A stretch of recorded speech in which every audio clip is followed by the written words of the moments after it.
Hello guys, welcome to a new Ace Ice podcast. It has been a really long time. I know I promised probably now almost half a year ago that would do a new episode. Some things happened in real life. That happens. Ben is also not here with me today, but I have a really cool new guest that is joining me. My one and only brother, Baruch. How are you Hello. doing?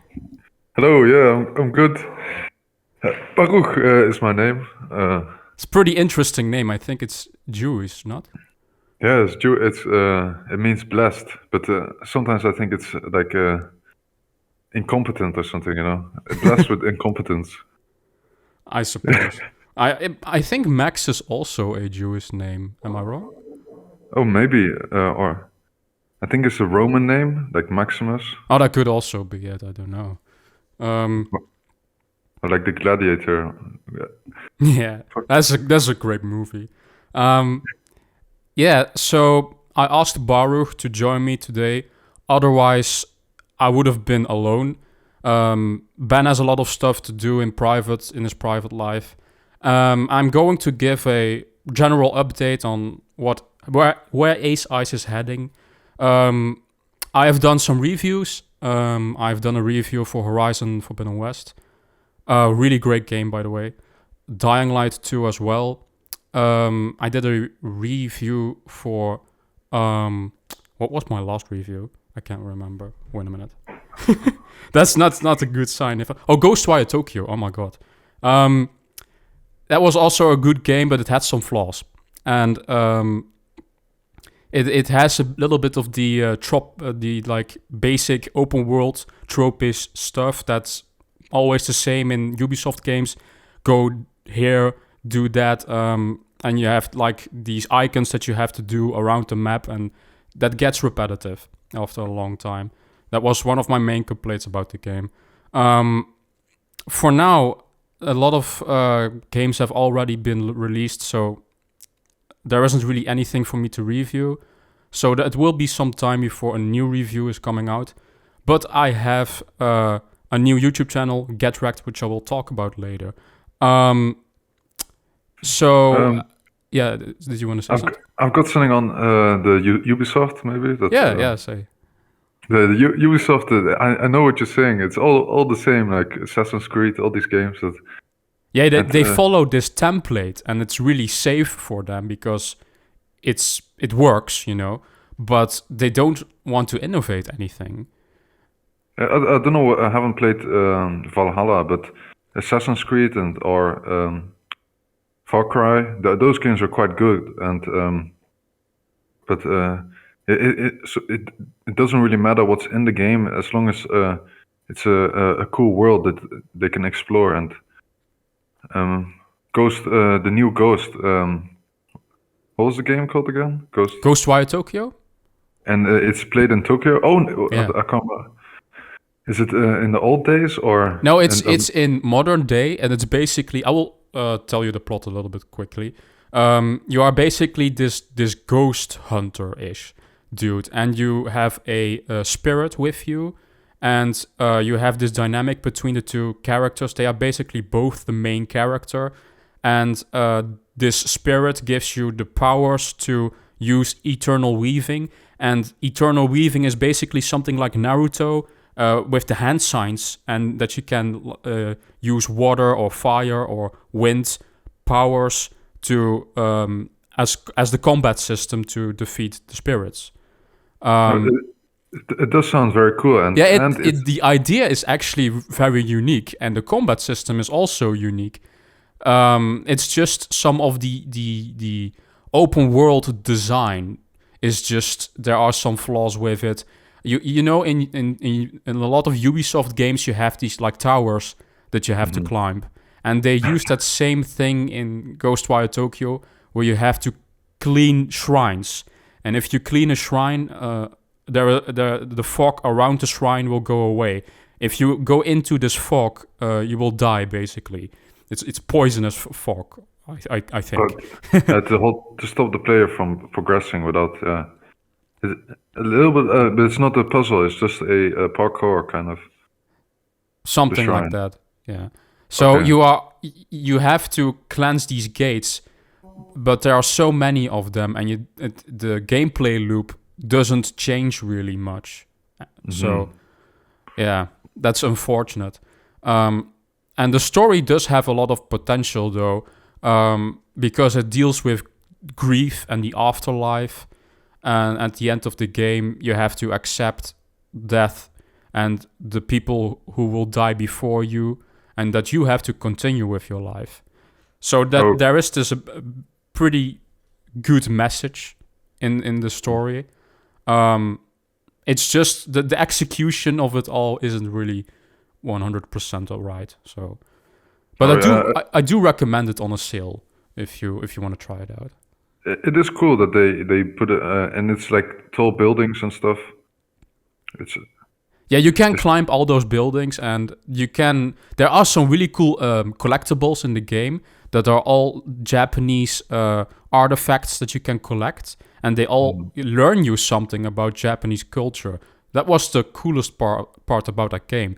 If you love Japanese culture, you will still enjoy it. So Oh, yeah, that would be cool, actually to visit the city, Tokyo City, and then explore it. And yeah, it's also really accurate. The how they remade the city. It's almost like real life when it comes to to the details. So so it's not that you don't have to visit, but it's like as if you've already visited if you go there in real life.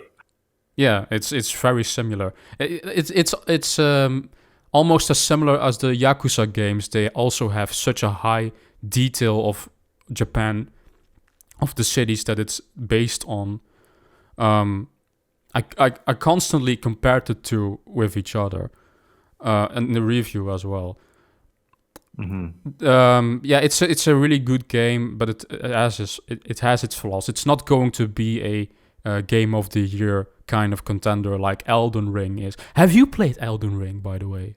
No. No, I have watched a lot of videos where they to show how to get weapons and stuff, and a friend of mine has played it and he completed it like very quickly, and like 1v1 plays where they do PvP. It's PvP then that, and the whip now is a way stronger weapon than before, and they have more magic and way more things than Dark Souls used to have.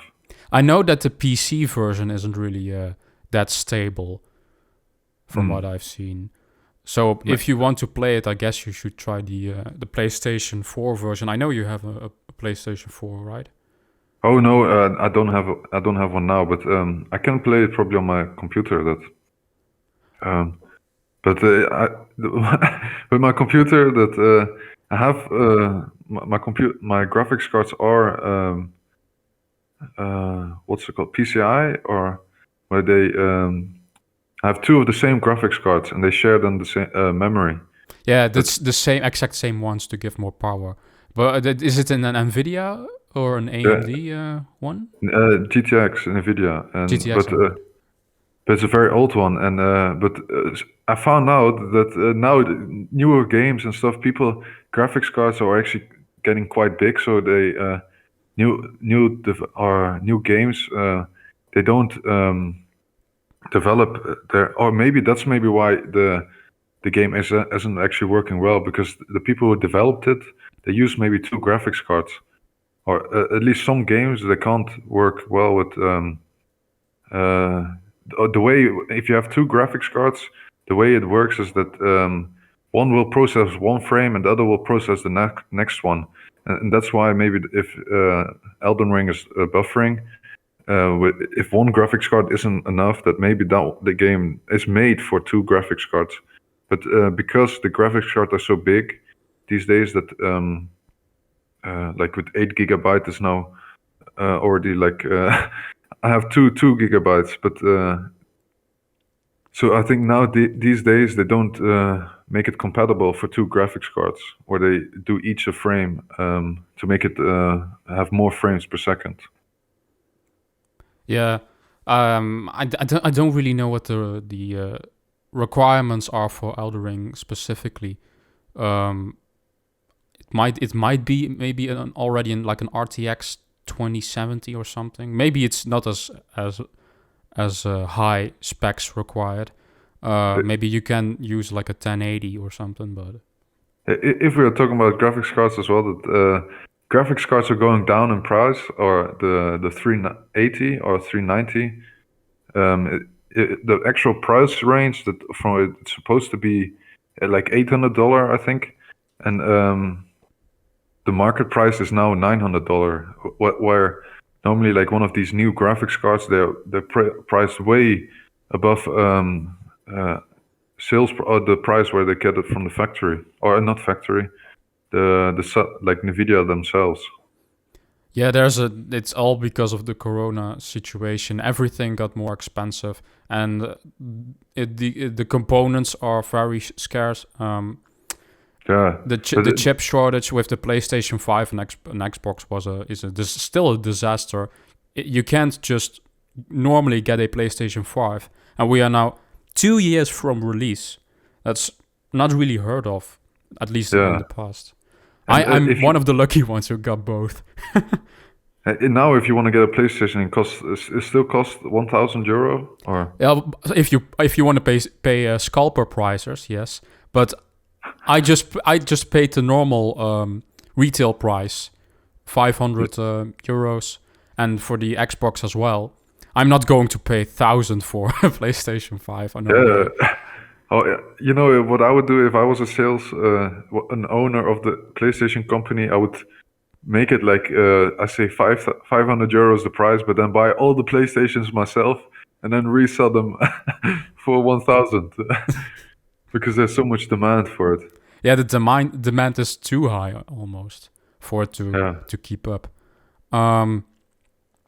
So I've reviewed what was it, Ghostwire Tokyo. The next game that I'm going to review, I don't even know right now. I have seen that the release date for Xenoblade Chronicles 3 is now around July. And dude, this is really interesting, by the way. I've mentioned this in the chat. The first trailer for that game showed as release month September, and like 1 month later they released a new trailer, and it was like, oh yeah, it's releasing in July. 2 months earlier. That never really happens. Most of the time, it's always later. And the one time that I have seen it earlier, which was with Metro, I believe, Metro Exodus last time, was just 1 or 2 weeks, not like 2 months. So I don't know if it was like a fuck up for Nintendo when they made the trailer, or that something is really going faster than they expected. So is it from a studio that has already made games like this? yeah, it's they also are reusing a lot of assets from Xenoblade Chronicles 2. It basically looks like the same game, so that's why they are developing this one very fast at a fast pace. Yeah, what I would find so cool, you know, if we could actually develop games like that, or like Sword Art Online, where we can have all the assets from all other games instead of having the restriction of what's called copyright. Well, if you are a AA studio or a AAA studio and you are using the assets of someone else or stock assets from Unreal, for instance, that are pre-made, you will get negativity from the community for being an asset flip. But for a indie developer, who cares? I mean, it's you're just one man, so Unreal 5 does have this system in place where developers can share information and stuff like that, and maybe also assets. So I think with the art and stuff, that's what would take the longest, redoing all the skins. But then it's not really programmers. I don't know. Maybe if the game gets bigger and new things get added. I watched this video once about game developers, and they say that developing a game, it takes they come up with loads of ideas, and when they come to the final date, the last few weeks or something, they're trying to put as much more into it. But I think that's maybe why also in trailers they don't try and show everything. Yeah, But, of course. Or They because try to show the most polished part. So yeah. So I think a second game or sequels, that those are games that they still come from the first idea that haven't been finished. But they have to get more money to carry on with it because yeah, else, or else yeah, I get that. it will be too expensive. Yeah, that's indeed expensive. Of course, though, these AAA companies these days, they have so much money. Yeah, but Especially with the whole microtransactions and stuff like that. But sequels, do you think that they get more sales than the first game? Or, Well, normally yes, because you have the first audience, and then you get new audience who haven't played the first one normally. But I know examples where the second entry did worse. For instance, Watch Dogs. The first Watch Dogs had a lot of sales, but that game was a little bit disappointing for some people, and the sales for Watch Dogs 2 were drastically lower than the first one. You played it, but I've only played a little. But you found Watch Dogs 2 better than the first? Yes, yeah, I found it better. Well, it's not like a big gap or anything. It's what the first Watch Dogs is like a 7 out of 10, and the second one is a 8.5 out of 10. Like, oh, then it's quite sad, that the new a new game that comes out that it has more features. It isn't as loved, but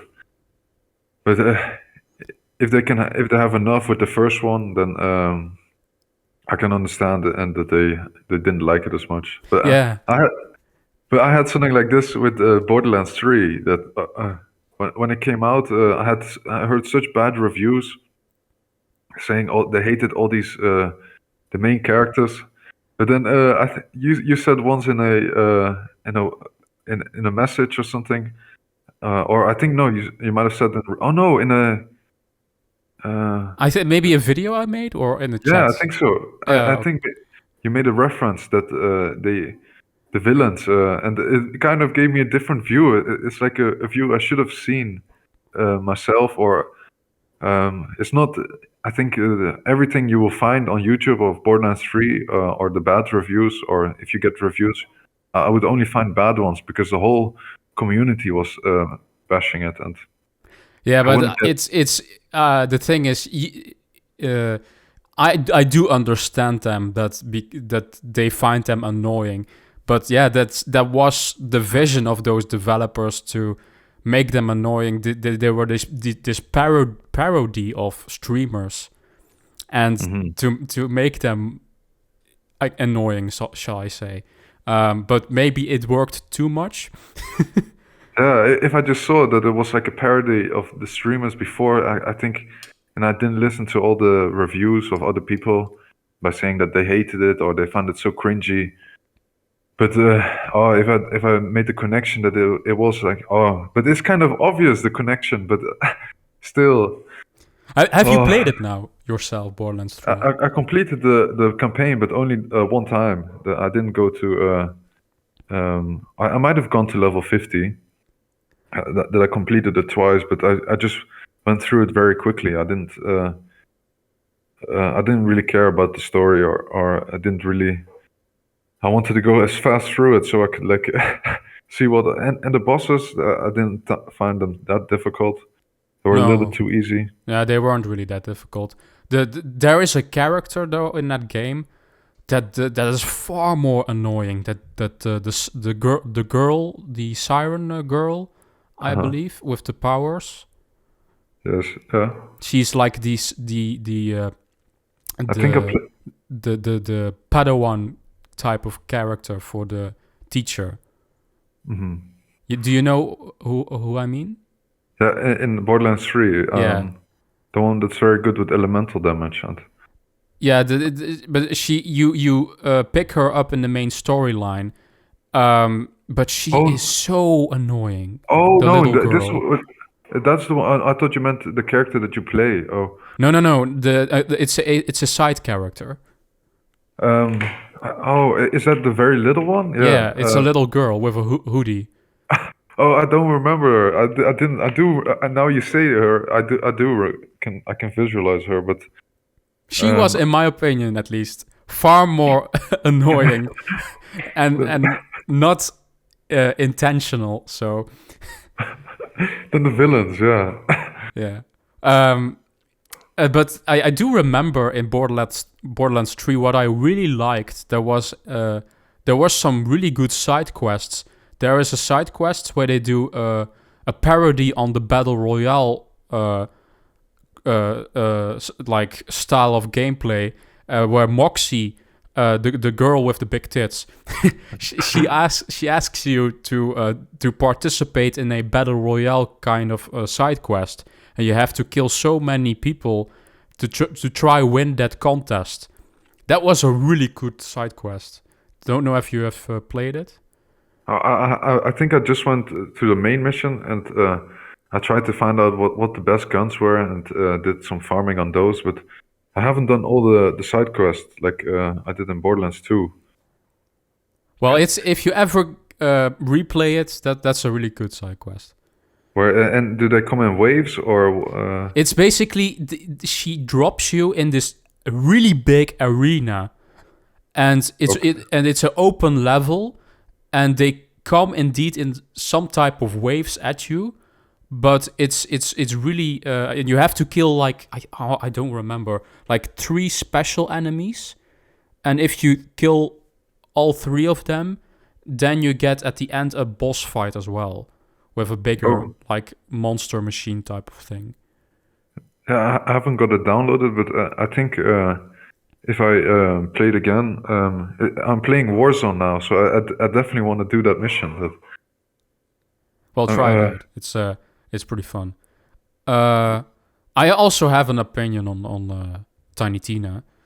I haven't played that much though. I think I was 10 hours in, I believe. It's already out. Oh, yeah, it's already out. Yeah, but I don't really like it that much. Oh, okay. When did it get released? Somewhere in April, I believe, at the beginning of April. Oh, so it's already been out a month. Oh, Yeah. I see. They're showing out how to find guns and stuff. They do this parody on tabletop Dungeons and Dragons kind of style gameplay. So you are in a overworld, and you are in a miniature version of yourself. You can make your own character, which is pretty cool, and you can choose a class. So you don't have these pre-made classes anymore. You can customize the class as well, or no, you can choose a class, but you can customize your own character. Oh, that is actually quite nice because having just a girl siren, it's or after a while you're playing the same siren the whole time. No, you have like I think 4 classes, but you can make your whole character yourself, and like you get dropped into this overworld. And you transform into this miniature version of yourself, and it's like a board game. You could think of a board game or like a JRPG, where you have also these like overworlds. If you ever played the old Final Fantasies, and that concept doesn't really work that well in my opinion, because you have random encounters like an old RPG, but for a shooter. The problem is you get transported all the time to the same arena. Oh, okay. Now I see what you're saying. Overworld. Yeah. Like Final Fantasy, where you walk in a world where there's no enemies, except sometimes when there's a boss battle or something. Yeah, there are. You can pick up quests, side quests, in this overworld. So that's pretty cool. But the side quests, the ones I took, they weren't really interesting. And the story isn't really interesting as well. But I was admittedly only 10 hours in, while it's a 40-hour, 30-hour game. What I did find really cool, though, you have these spells that you can cast. And you have a lot of different spells. Like you have different guns. And each spell has different effects. So, for instance, you have dark magic, and that can replenish your health. Or you have ice magic, and you can throw ice spikes at enemies. Or fire magic that can throw fireballs and like the lightning strikes or something like that. The elemental damage and stuff, yeah. Yes. But can you only choose one of them? Like, is it like the grenade in the last game? Yeah, it's basically a replacement for the grenade. Oh, and there's no more grenades now. No. Then, because it's a fantasy world, Oh, yeah, I remember actually in Borderlands 2, Tiny Tina, there's the DLC. You can get 2 grenades. One of them is like a lightning spell, and they're the only grenades that regenerate. Yeah, it's basically a bigger version of that. Oh, a variant of like okay, and there's loads of different ice spells, for example. Yeah, and you can also equip a melee weapon, but the game is not made for melee combat. It's a first-person shooter, and you will notice that immediately. So the melee weapons aren't really that fun to use. If it was a melee, maybe it would have been more like Doom. That if you get close range, like with the shotgun, or So I think you should try it out. Maybe you like it more than me. But if I have to choose between Borderlands 3 and Tiny Tina, I'm actually more a fan of Borderlands 3, and that's probably an unpopular opinion if I would say that, but. So the story in Tiny Tina, is it not better than the story in Borderlands 3? I do think it's better, but I didn't really care for the characters that much. Okay, the villains and stuff like that. The villain that's it's like the Dragon Lord he's called, but he does have a personality. But I don't know.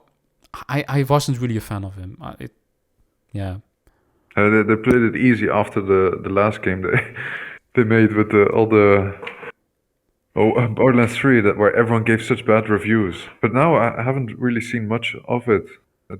Not much reviews of Tiny Tina. Maybe because Borderlands 3, I don't know if it died with it that loads of people.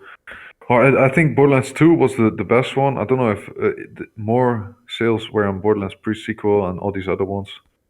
No, I do think Borderlands 2 has the most sales, I believe. And total, it's the especially with all the DLCs and the complete editions and stuff like that. It's that one. I haven't completed the first one, but that one is really the original, like not cringy, but like the fun, the jokes. That's the original Jokers. Maybe in the pre-sequel it was okay with the Jack and stuff, but it kind of gives a new insight on his character. But then Borderlands 3, I think, it's right. Well, I do think you should try it out. Yeah, okay. Yeah, you might like it more than me. So. Mm-hmm. It's just that. Wait, I lost my train of thought of what I wanted to say about what's it called. I do have more problems with the gameplay than the story, to be honest. With Borderlands 3 or with Tiny Tina. The gameplay, okay. For it's the guns or the magic or no, the guns are fun. It's more the level design with the overworld and having these random encounters and getting put in the same arena. Uh, I'm really well, weak against repetition.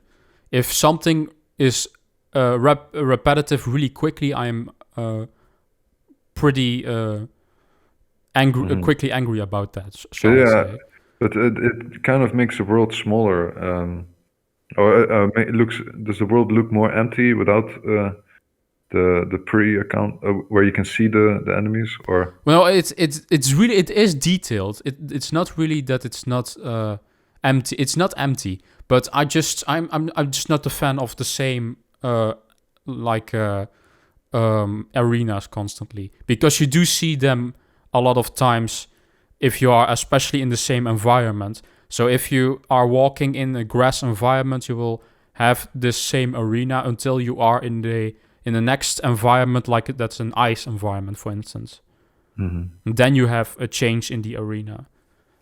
Yeah, but I know the random encounter it won't work for like this game that you're constantly finding in the same area. But maybe they did it to make it run better, or that you don't have to load in these different chunks of the game the whole time, and then or I don't know, maybe if you drop a gun, for example, it stays there, or it has to be saved into your storage.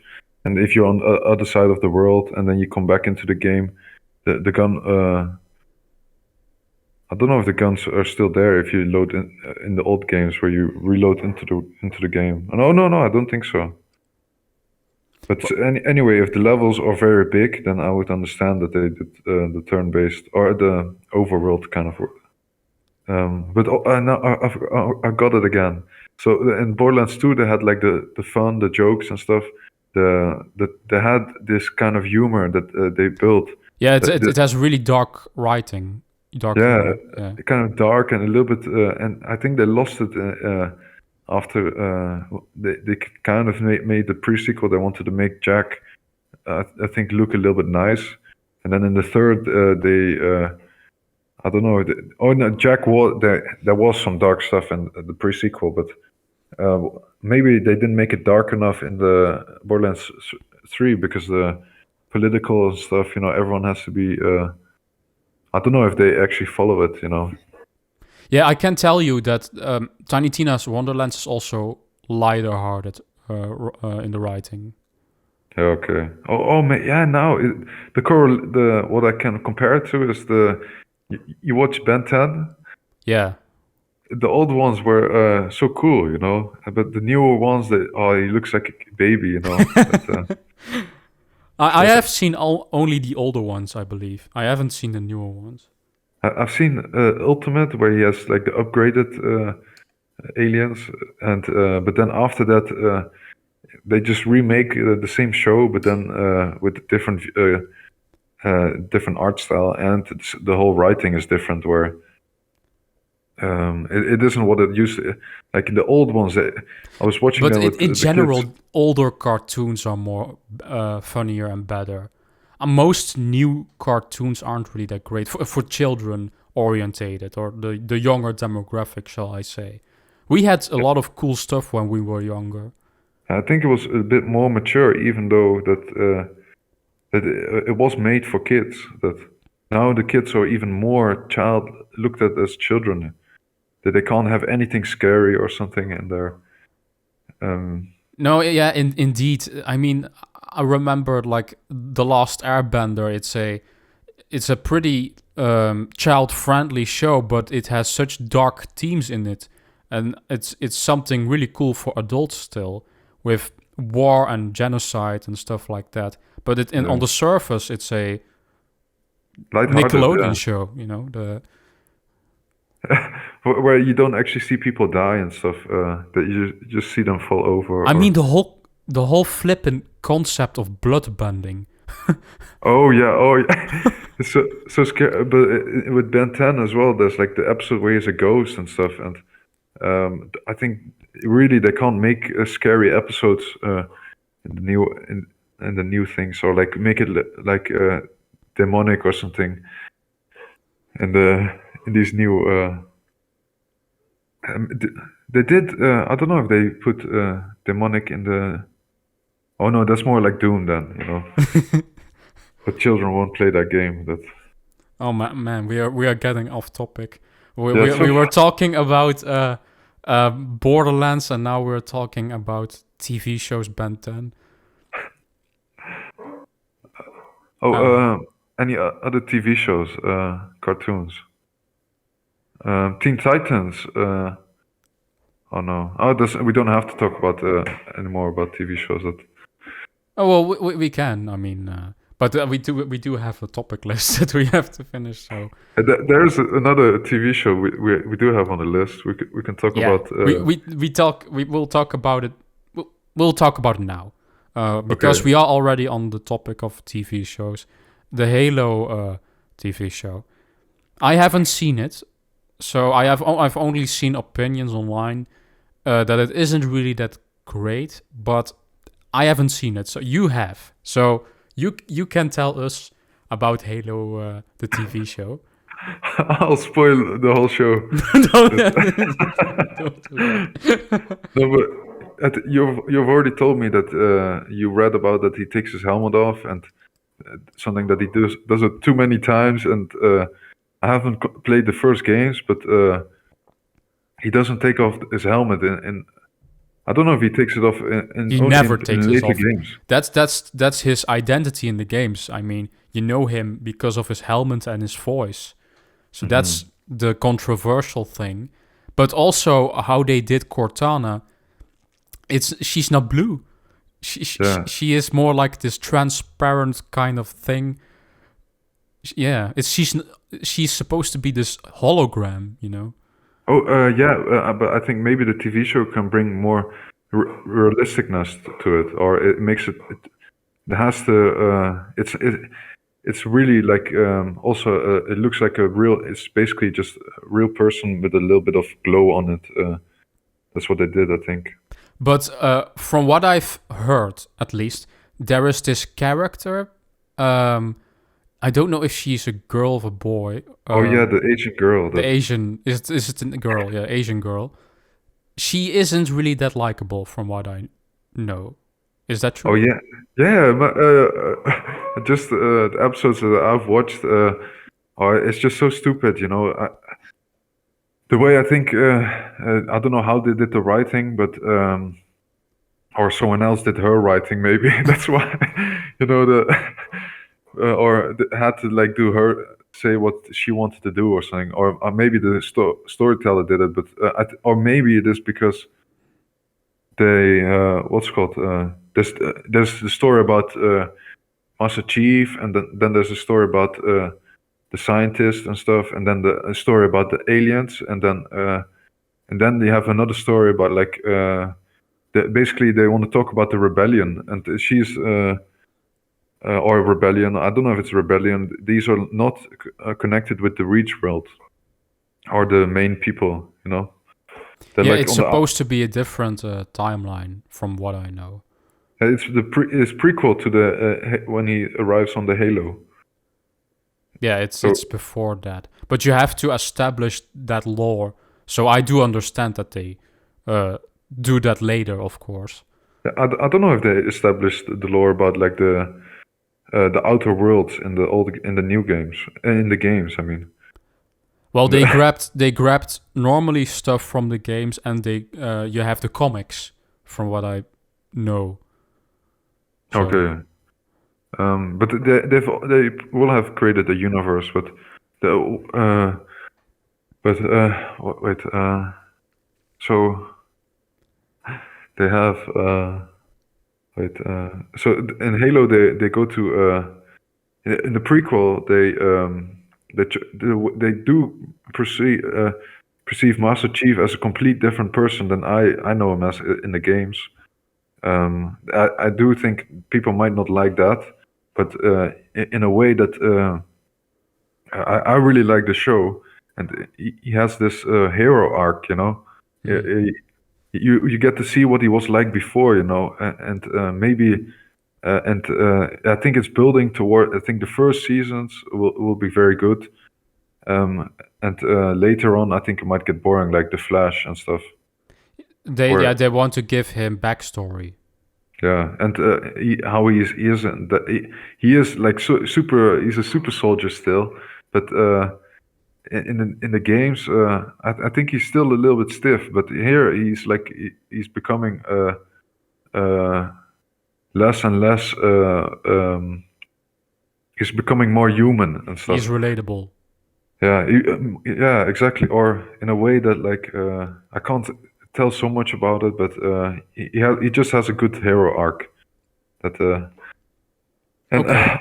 it's a little bit scary, you know, because Cortana. I don't know what do you know about Cortana. Here, I know she it, is made by Halsey, and she. I know what happens in later in the games that she betrays Master Chief and stuff like that. oh my God! Wait, Oh, is you don't Halsey, know that?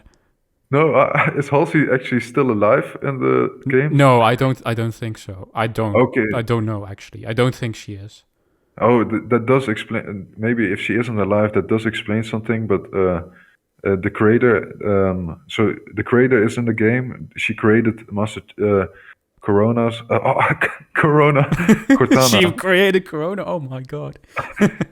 This they do explain this how she does it and stuff, and also they show another side of Cortana that is actually also in the show, or in a way they show the side of the creator and stuff, but in a way that like it's so bad actually, you know that.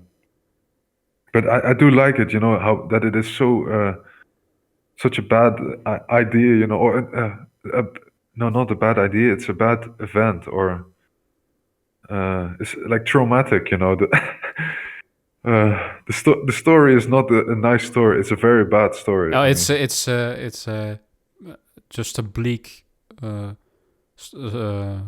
backstory then. Or not a bad. I mean, it's an evil story. That's what it is. What I'm trying to say. Yeah, the backstory really, and I think now if in the game, Cortana he still works together with Master Chief. I'm really wanting to see how they two progress, you know, and because she's gonna be with him for forever, you know that. For as long as he doesn't take her out. Oh no, he does betray. You said she betrays him. Oh, In the okay, show. but anyway, like Master Halo, I talked to another friend as well, and he's like very reluctant to watch it. He wants to first wait until all of it comes out, so he can watch it in one go. But yeah, I think he doesn't like it because he's really a fan of the whole games, and he's watched everything. But I think he does have his own opinion or his own view about like taking off the helmet, and I've tried to like convince. Maybe it's the same that like I had with Borderlands, that I didn't look at it as if it's like cringy, or they tried to make fun of the streamers and turn them in, put them as evil characters into the game. Yeah, he And has this preconcept notion of it's better without putting off the helmet. I don't think that he has this bad view from other people, or like because loads of people The thing find is, it. I don't like it either. The concept of that, but if he is a good character in the show, and he can prove me that it works without the helmet, I mean, it can convince me some way. The way I try to explain him is that I asked him when does he actually take his helmet off. I think they already do it in like the first or second episode. Yeah, in the first episode, you know, in a way that I do relate this to the TV show that we watched. In the end of the first episode, they show his him taking off his helmet. But what was it? The About like Mandalorian? no, the TV show that you the British one. The British one. The one with where they try to put the virus into the world to kill off all the people and You mean Utopia? Utopia, yeah. How in the second episode they put out the main, maybe the main character or something like this. That the main topic. They progress the story very quickly and to not make it like too long, narrow. It's not like that, but I do think it's a good idea to quickly bring it out. Yeah, the thing so is, Master Chief is an established character, so Utopia isn't an established thing. It was just a show that's yeah. written, and there are just fans like me and your friend, who are like afraid that they change Master Chief in any way. Mhm. So, but Yeah, I will watch it at some point.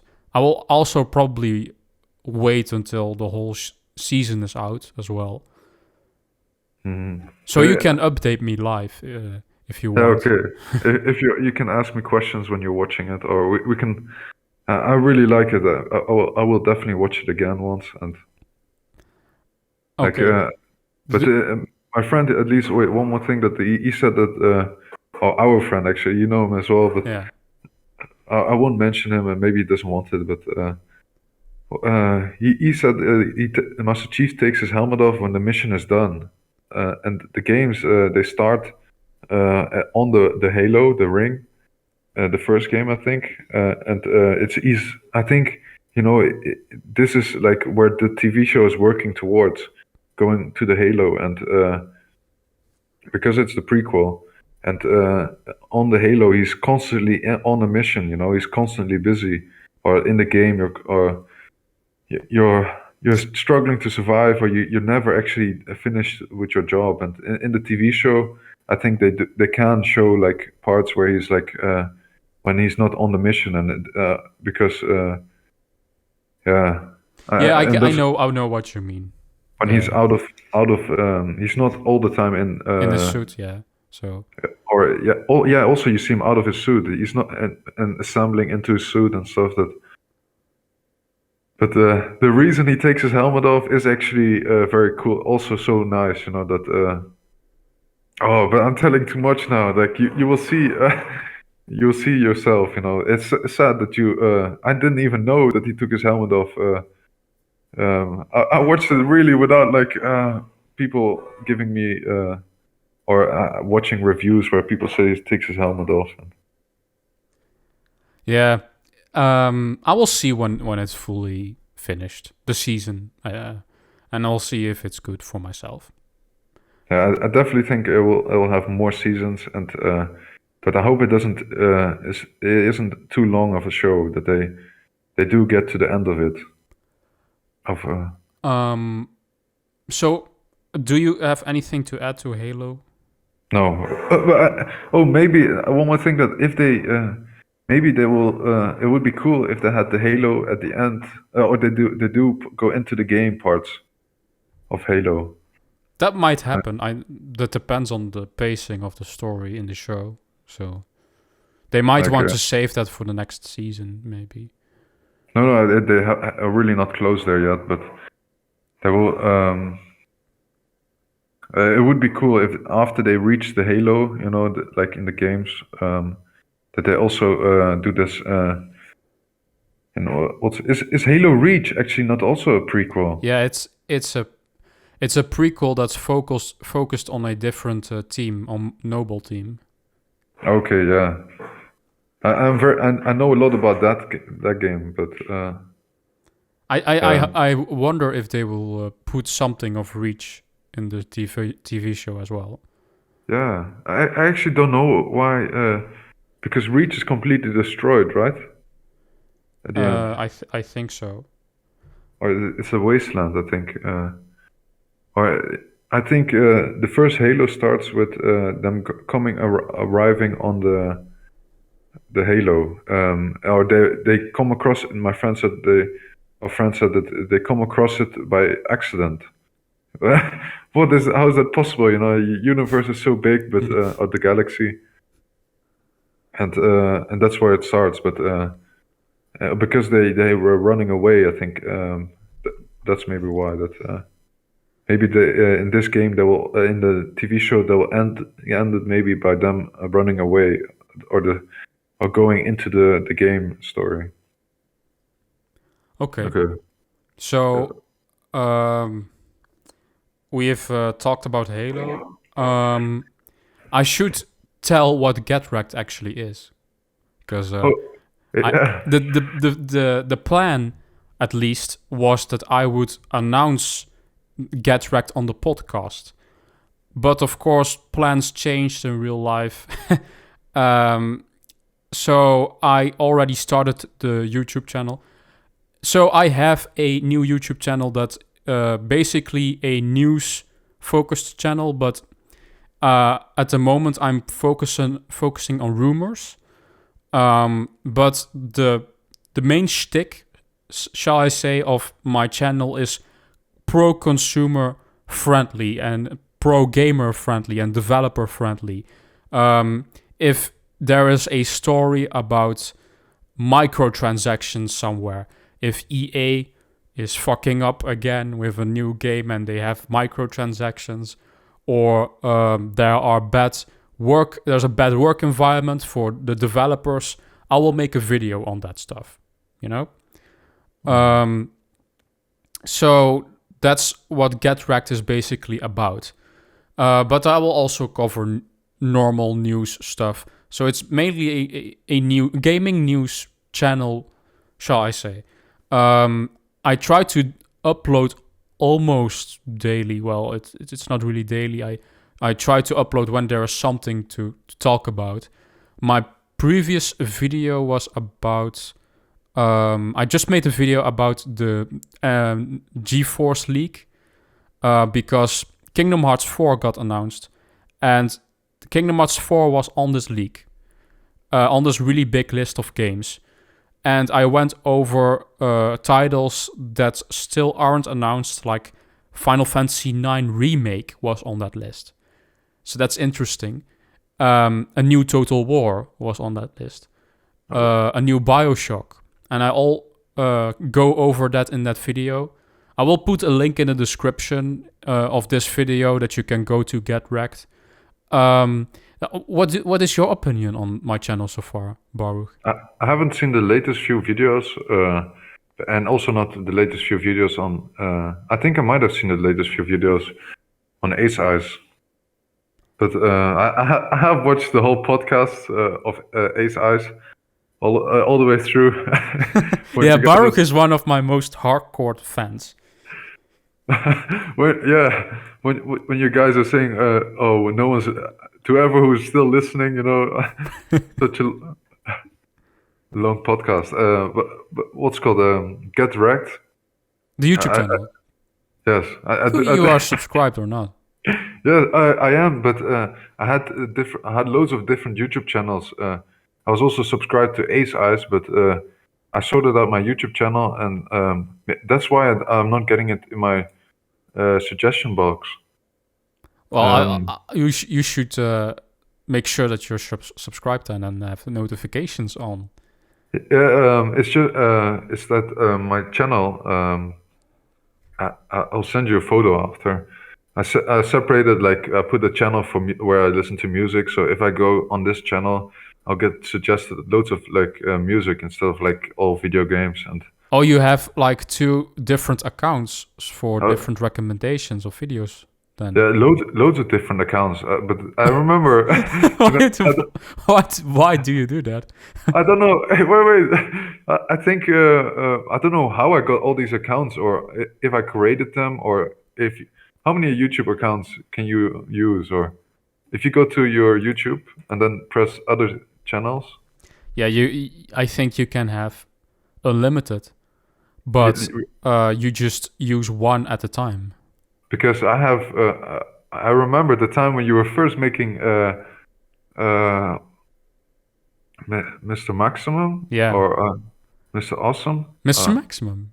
Mr. Maximum, yeah, the first channel you made. I remember that we were in Spain, and we made loads of accounts to get your channel to grow.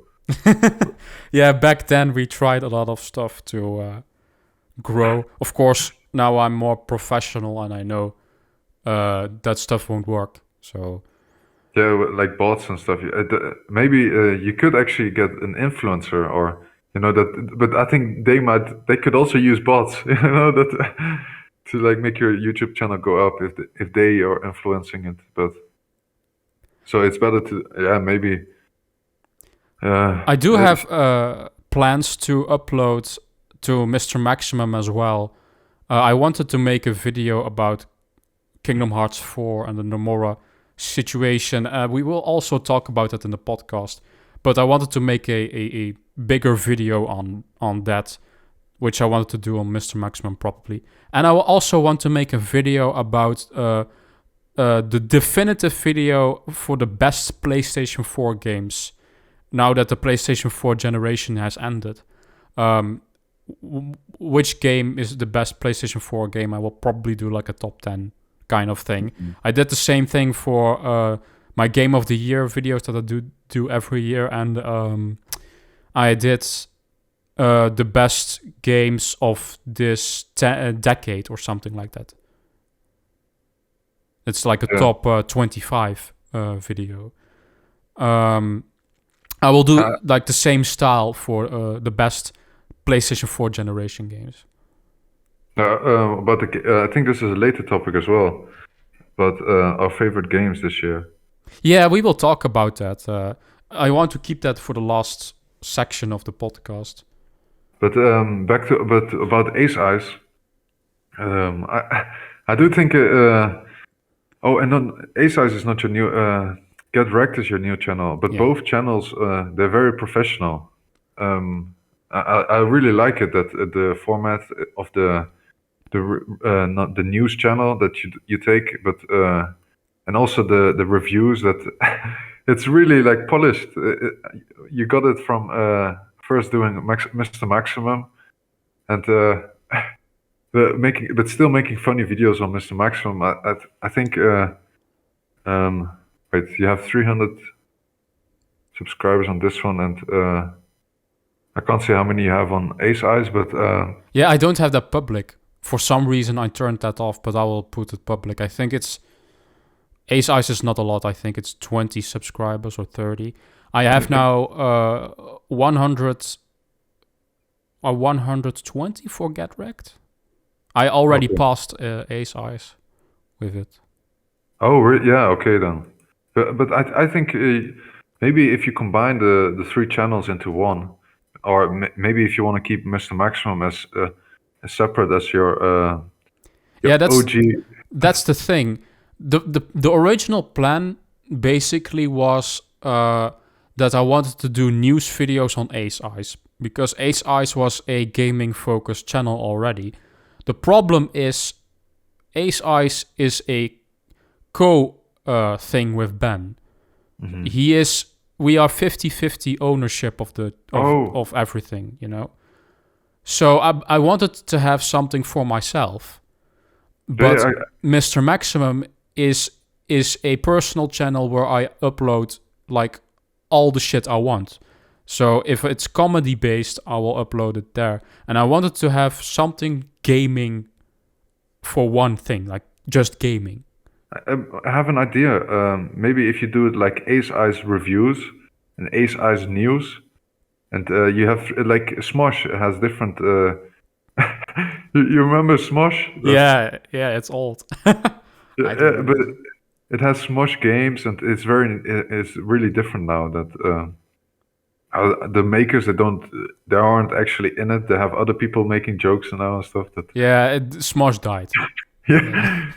But the YouTube channel actually has 7 million subscribers, or all of them have around 7 million. So even the Spanish one. No, all of they have Smosh games, and where they do like they play video games and just make some jokes. And there's this other one where they do sketches, and but they all do quite well, you know, individually without actually the creators still doing them, you know. No, Anthony, the creator of Smosh, he left the group a really long time ago. But maybe if you guys can say Ace Ice is your main channel, but you can maybe change the name to Ace Eye Reviews or. Yeah, I want to have Ace Eyes as a gaming discussion platform now. So all the reviews, which are discussions, they will stay on Ace Eyes. The podcast, which is the discussion, will stay on Ace Eyes. If it's a discussion kind of thing related to games, it will be on Ace Eyes. And if it's news, it will go to Get Rekt. So. Yeah, because I do understand that, like, if you want to direct your channel into one direction, but I think you should combine all the channels into one, and then until you get like the monetization. Well, the problem is YouTube growing doesn't really work that way. You have to focus on one thing because your audience will not follow you in if you go do multiple things. That's the problem. I do understand. Yeah, it's true that people might go away quicker. The thing is, if I get more popular, then I will probably combine more things. But for now, I want to just focus on growth. And if I want to focus on growth, I will have to do one thing at a time. Yeah, but what's called Mr. Maxim already has 88,000 views. 88.7 thousand views. So are you already getting monetization? No, I need to have a specific subscriber count as well. But that's why if you could, if you want to change Mr. Maximum, the name to Ace Eyes, can't you do that and then post your latest? I mean, it's good like that, like this now. I have my personal. I have channel. I have the cooperation thing with Ben, which is Ace Eyes, and I have my personal channel, which is Get Rekt. So. Yeah, but maybe then Mr. Maximum, but then Get Rekt. Can't you make it like a abbreviation? I don't know. Ace Eyes. You're not putting so much onto that one, but because time and stuff, it takes very long to. I understand to make reviews and but. Like I said, do you not think it would be cool if you had Ace Eyes and then you did Ace Eyes News? That is one brand. Yeah. But, yeah, exactly. Yeah, and then that's why I'm trying to. I said that when I created Get Rekt, that Get Rekt is in the Ace Eyes family. I even use the same art style, the same thumbnail style. The only difference is the logo. That's it.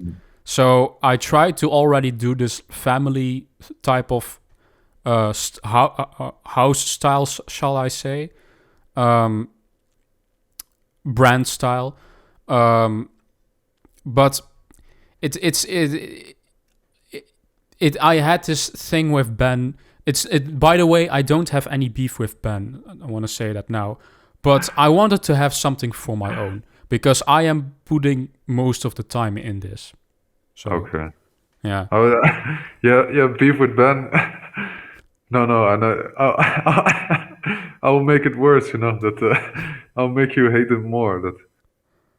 No, there is no beef with Ben. He's just really busy, and oh no. I didn't want to like waste my time, On ASA, but what's it called? Yeah, we don't. We can maybe cut this out about Ben. That saying that he's the co-host. We're talking shit about him. I'm going to fire Ben. Baruch is now my new co-host. No, but it would be cool if I would like to be carry on co-hosting, But if we do it with three, you know, we have like a power, you know, that if we invite more guests or Yeah, that's more fun, of course, and you can you can use each other, shall I say, a bit more, and it's funnier. Yeah, I get what you mean, but Ben will come back next time. all I could say, you know, I know Ben in real life, and he's so small. That's he's got really small. and he's got no reason to live. That because he's so small. That Sure. Baruch is really tall, by the way. He's like 2 meters, or are you 2 meters or 1 meter 90? 198, so 2 centimeters and Oh, 2 all centimeters. That's a big difference. You're no 2 meters. You are a fake tall guy. Yeah, I do say sometimes I'm 2 meters to people, but then I'm lying, you know that. Oh, that's bad. But you know, people look at me in public all the time. You know, this guy's so tall. But now we're talking about Ben as well. Do you think people look at him and I think, oh, he's so small that. Yeah, it's always funny when I see Baruch in real life, and I have to look so high up. Yeah, I do understand what you're saying. I have seen people taller than me, and I went to school with someone who's 5 centimeters tall, and every time 5 he would say- centimeter? That's dude. You are 20 centimeters big or 30 than me. yeah, but That's a bigger difference. but with him, it was like I feel like you know, compared to I have to like look at him twice, you know, because he's so tall. Or it's really weird, like having someone who's taller than you. For Yeah, me, for you know? you it is. So I don't know. Yeah, maybe you don't find it weird anymore, but and I also don't focus on it, but only with Ben, you know, that because that he's so small, you know. That, Yeah. So that's what I wanted to say about Get Rekt. Anything else on Get Rekt? I don't think so. You're still uploading every day. I have to, but that's what no. With the Get Rekt and the Ace Eyes, that I tried to search Get Rekt into YouTube, and it's difficult to find your channel. Yeah, if you you don't know. won't see it. That's because I'm just too small. So If you need to have a specific topic of yeah, your channel. if you can try Get Rekt Gaming, put a gaming behind it, or my most popular video, Get Rekt Elder Scrolls 6. If you type Elder Scrolls 6 behind it, I have now 300 views on that one. Six. But that's what, if you have like maybe no gaming station. No, I still don't find your channel. That I will But, send you a link then. but with the name, then I think if you have Ace Eyes News, if I would search up Ace Eyes, it's also difficult to find your channel. Or Ace Eye. I know Mr. Maximum. That's where it's linked. And oh no, I have it here as the first one because maybe it's because I'm already subscribed to it. It gives me the channel, but I don't think you are subscribed to Get Rekt, so that's why you're not seeing.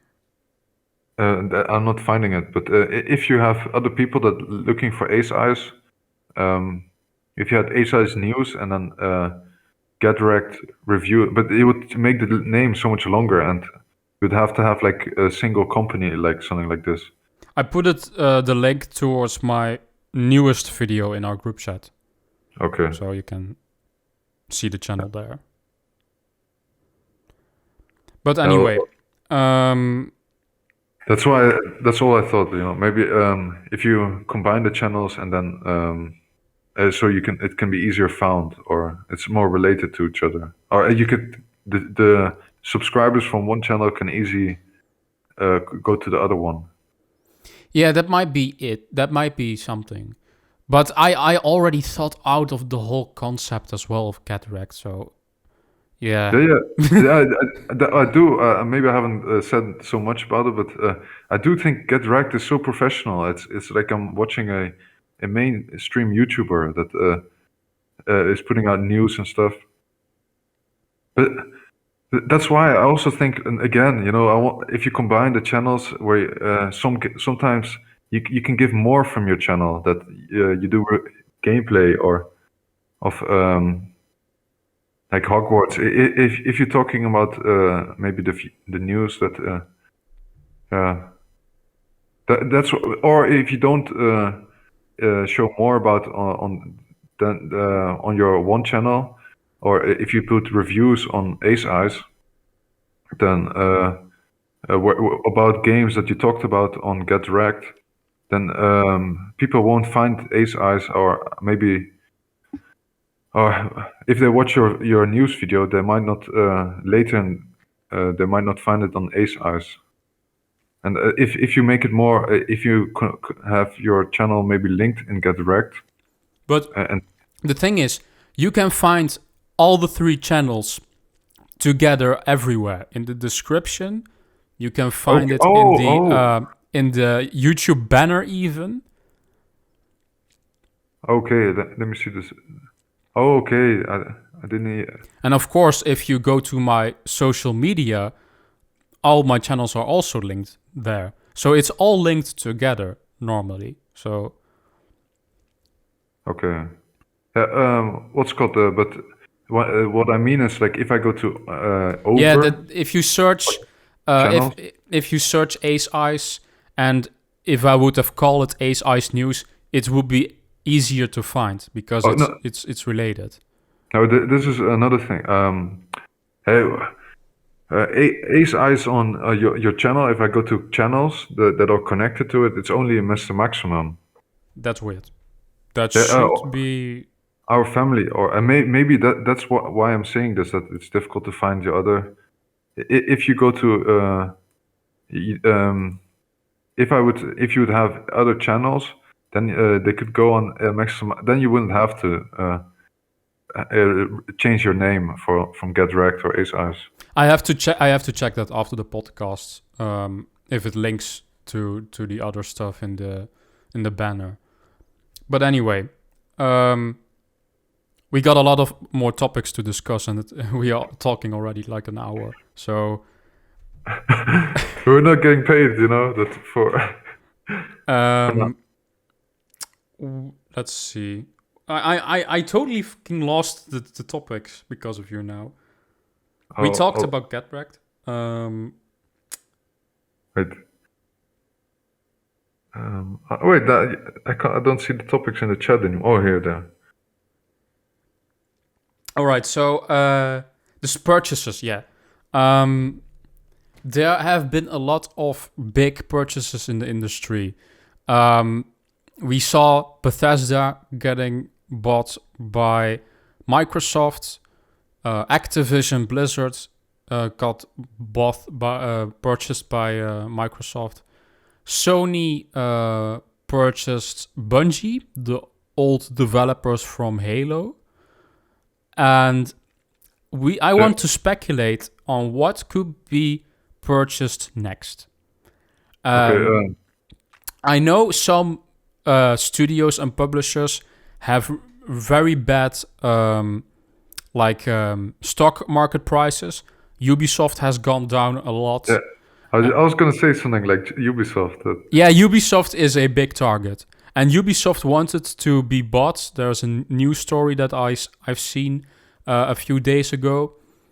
And they are being eyed now by private companies. I made a video of it as well on Get Wrecked. So that's why you should be subscribed to Get Wrecked.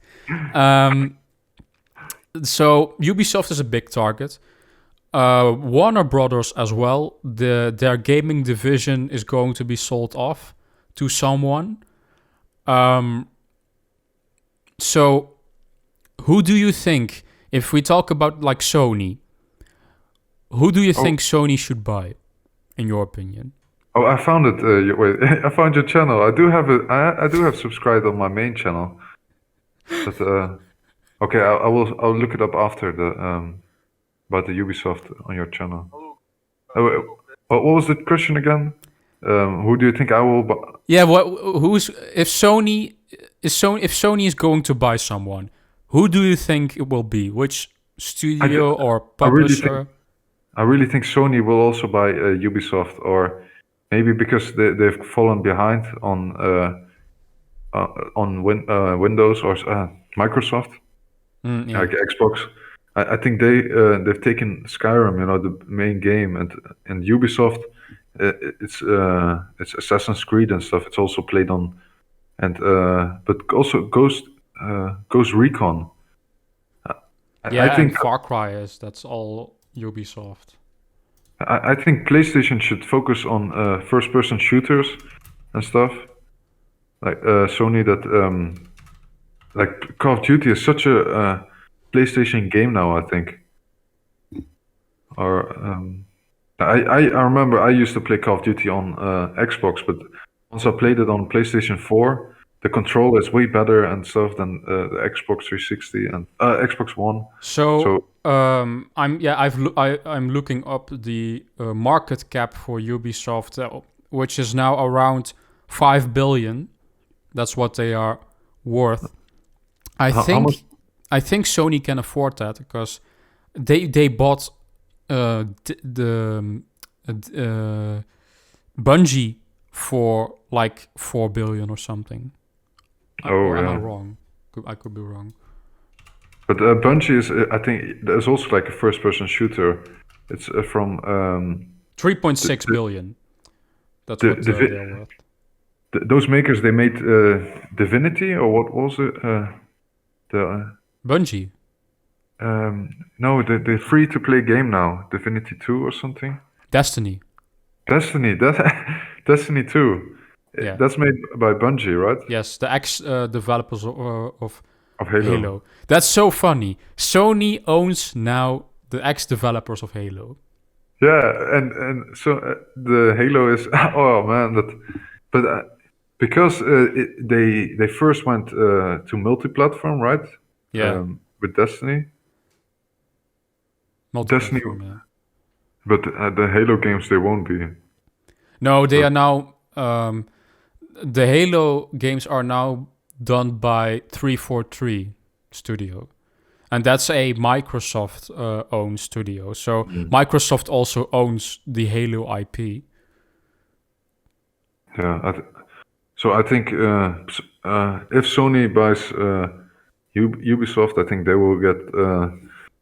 If the new Assassin's Creed games come out, I think they're really like Fallout, Far Cry and stuff that it would really fit with their genre. But it's sad, that don't you think Sony has too many? I've seen this opinion online a lot.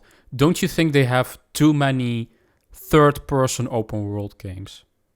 Oh, is it from Sony really? That Sony, they have yeah, because they have Ghost of Tsushima third person, Horizon third person, Metal Gear Solid, Last of Us third person. So Uncharted third person, Death Stranding third person, Spider-Man third person. Yeah, but the way I look at most games, because I've played most games on PlayStation, that if I would think this is not an Xbox game, like I think Xbox is more for single player.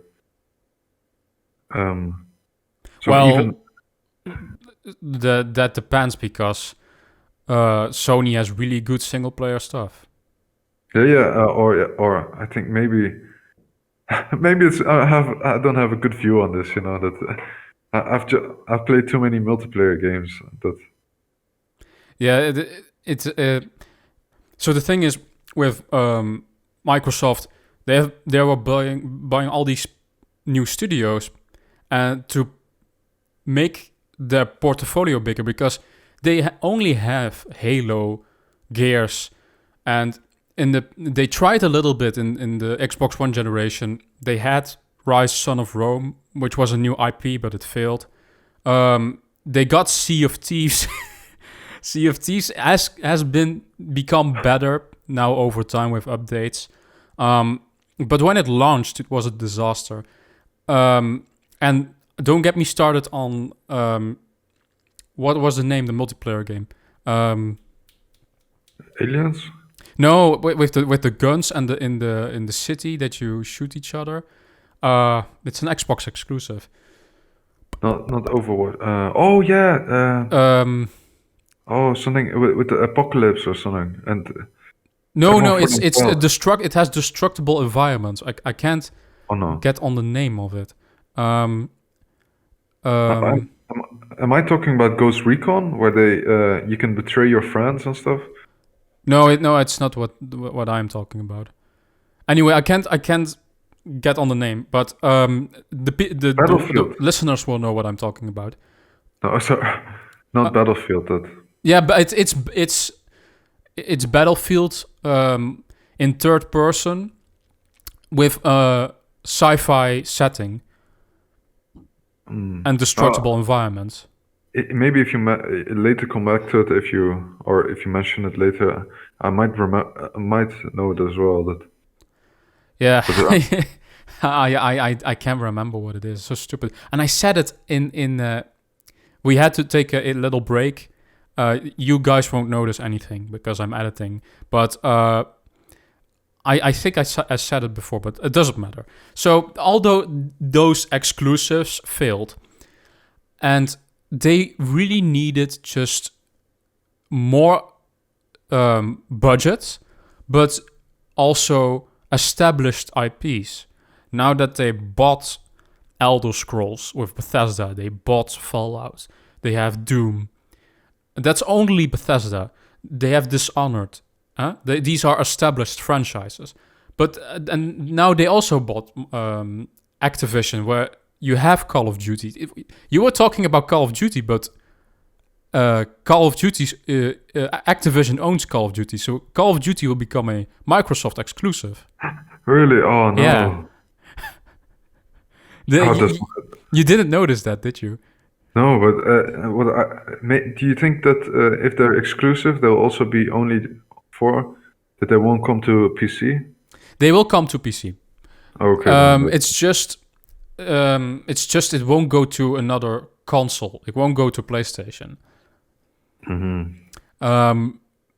And they are now making a comeback, Xbox. They are putting more money towards game development and more studios, stuff like that. And it took a whole generation to grow that, probably, and make those deals. But it's taking time. But Sony has their established stuff.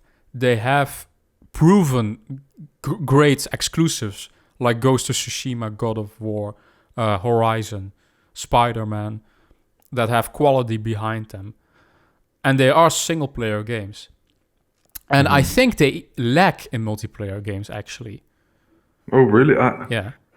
In my opinion, I think Xbox has an advantage with that, with Halo and Gears. They are more multiplayer-centric. And now buying Call of Duty, and Overwatch, which is Blizzard, World of Warcraft, Diablo. I think PlayStation should look towards multiplayer, but I don't personally care because I don't really play multiplayer stuff. So yeah, I quite like it. But it's only like I really stopped playing Call of Duty because there's so much cheaters and it's or I think it's maybe I'm not that good anymore, but. I just if I watch YouTube videos, I think I just got I just thought all the YouTubers are cheaters, that because their aim is so good and they probably use aimbots. Wouldn't surprise me. Yeah, or aim stabilizers. But back to the studios that or no, we don't have to go back to it, but that you don't play so many what's called multiplayer games, but more single player. That I like the MOBA kind of games. That the what's it called? Tower What you, defense. what you Tower always defense. play. Smite Okay, and Dota. Smite, yeah. And I haven't played that much CS:GO, but that is very difficult, that game, and Valorant, and but more Call of Duty. And I have not played Battlefield actually. But have you? Yeah, I've played the beta of the newest one, but it was really buggy, so I skipped it. And I'm glad I skipped it because it was a mess, the launch for that game. But yeah, but even that one, I think Battlefield has more skill than Call of Duty. Yeah, probably. It's Yeah, bigger maps and you have to work together in Battlefield. It's in Call of Duty you mostly play alone against yeah, others. So and you're just very suicidal, or it's just suicidal, that you have to be kind of you're just running in and then you're dying. You get one kill or something, or sometimes you can get loads of kills, but yeah, one time. Oh, respawning isn't a big problem in Call of Duty. but then oh yeah, yeah. Also with the respawn time, in Battlefield, It takes longer, I believe. So they take you out of the game and say, "Sit down, bro," or "Sit down." Or they put you on a pause. It's like you're not that good. Get out of here. Or, I don't know. Or you get a little break. Or like if you die and you're screaming. Like,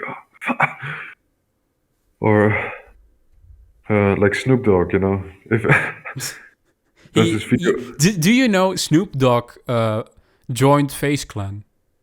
As a commentator or I as a don't player? know. As a gamer, I believe. As a player, I don't know. I think he's a skin in Call of Duty.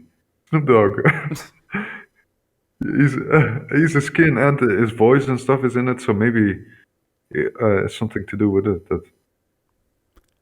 Well, But, I don't think Microsoft will buy anything anymore because they have spent a lot of money now, and the Activision deal still has to be checked. You know that, like by the government even. So they can't. I don't think they can make any purchases even now, until that's done with the whole inspection. Shall I say? They look if there is a monopoly, and they can use the antitrust system in America, then they can block the purchase. I don't have actually an idea how do they do it with money and stuff. If do you know how they do it? How much money they actually have? The company that or They just they have that money, I believe. Just because you know what would be just say like you take a loan and then you buy the studio. I don't And then know if they take a loan. I don't. and Yeah, if- I'm not a financial analyst, so I don't know how that stuff works. my friend, if we invite him on the podcast, we have to talk about this with him, or if you invite him. But he's a financial analyst. Yeah, he could tell us how that stuff works because I have no idea. I mean, But yeah, I can see Ubisoft getting purchased next. Warner Brothers as well. The game division of Warner Brothers. Of course, not the movie part.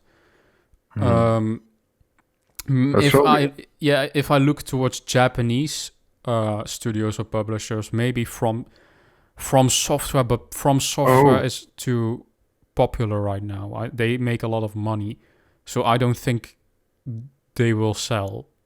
PlayStation is Japanese, right? Yeah, Sony. And Sony also. Yes. I mean, Sony is PlayStation, but Yeah. Microsoft is American. Yeah. Okay, so So people might like Xbox. So the actual console war between Xbox and PlayStation. I never looked at it as like a country, that where it's from. Yeah, well, Sony, yeah, the origin of Sony is Japanese, but most of the headquarters are also in Europe and America. So they are a worldwide company. Microsoft too. They have a department in Japan, but they also have a department in Europe and in America. So they are just both worldwide uh, companies. Their origins, Sony's origins, is in Japan. Yeah. But that's maybe why you just said like that Sony might buy some Japanese studio or Well, Japanese Microsoft could too. from. If I look towards Japanese publishers, Square Enix, Bandai Namco, Sega, Capcom, I think Square Enix makes most sense for PlayStation because they are already doing Final Fantasy exclusive to PlayStation. The next Yeah. Final Fantasy 16 is exclusive. The remake of 7, Final Fantasy 7, is exclusive to PlayStation. The other titles are not exclusive. Kingdom Hearts was exclusive a long time ago, but since 3, it's not exclusive anymore. It's multi-platform. But so they're buying studios, but not actually or they're buying the the studios that make the games. But before they just had a contract with the studio that it was Yes. 1 year exclusive for. Yes. For instance, Final Fantasy 16, that's just a contract thing. It's exclusive for a year or two.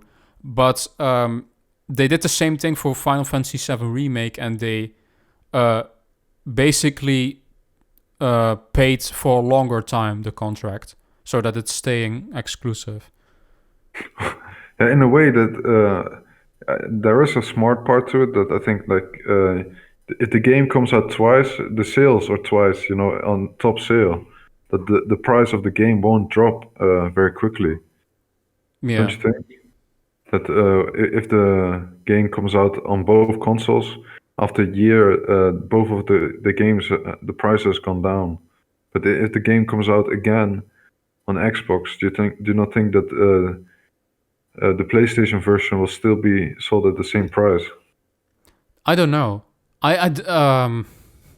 Usually ports to other consoles tend to be more expensive if they release later. So Really? yeah, if I will take an example.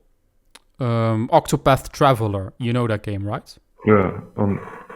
The It's 2D Final Fantasy-like game Nintendo on Nintendo. on the Nintendo Switch. It was exclusive to Nintendo Switch, but it came at a later date to Xbox and PC, and it was more expensive when it launched. And that the GTA and Red Dead Redemption do the same thing.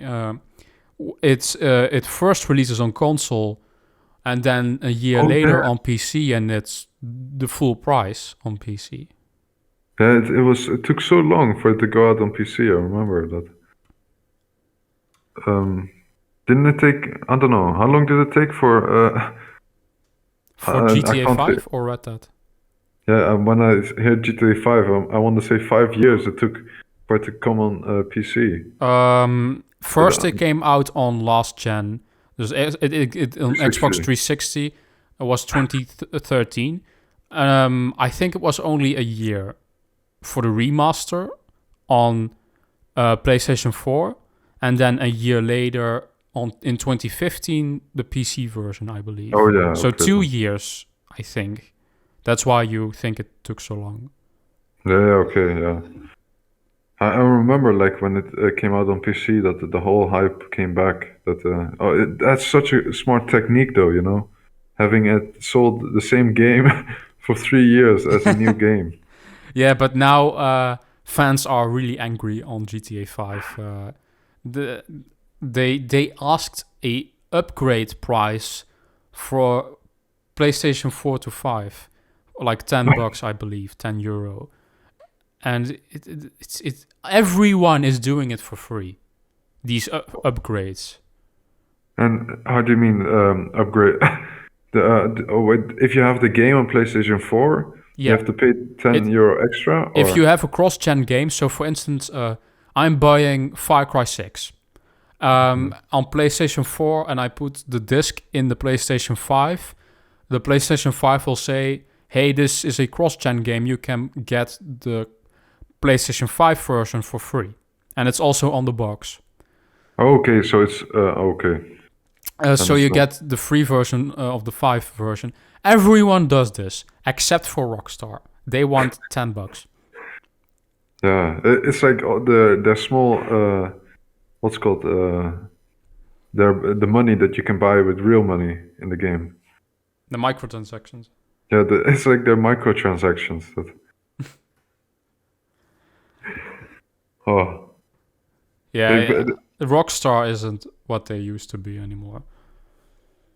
But maybe they, because they have so much money, they can bring out the game like Red Dead 2.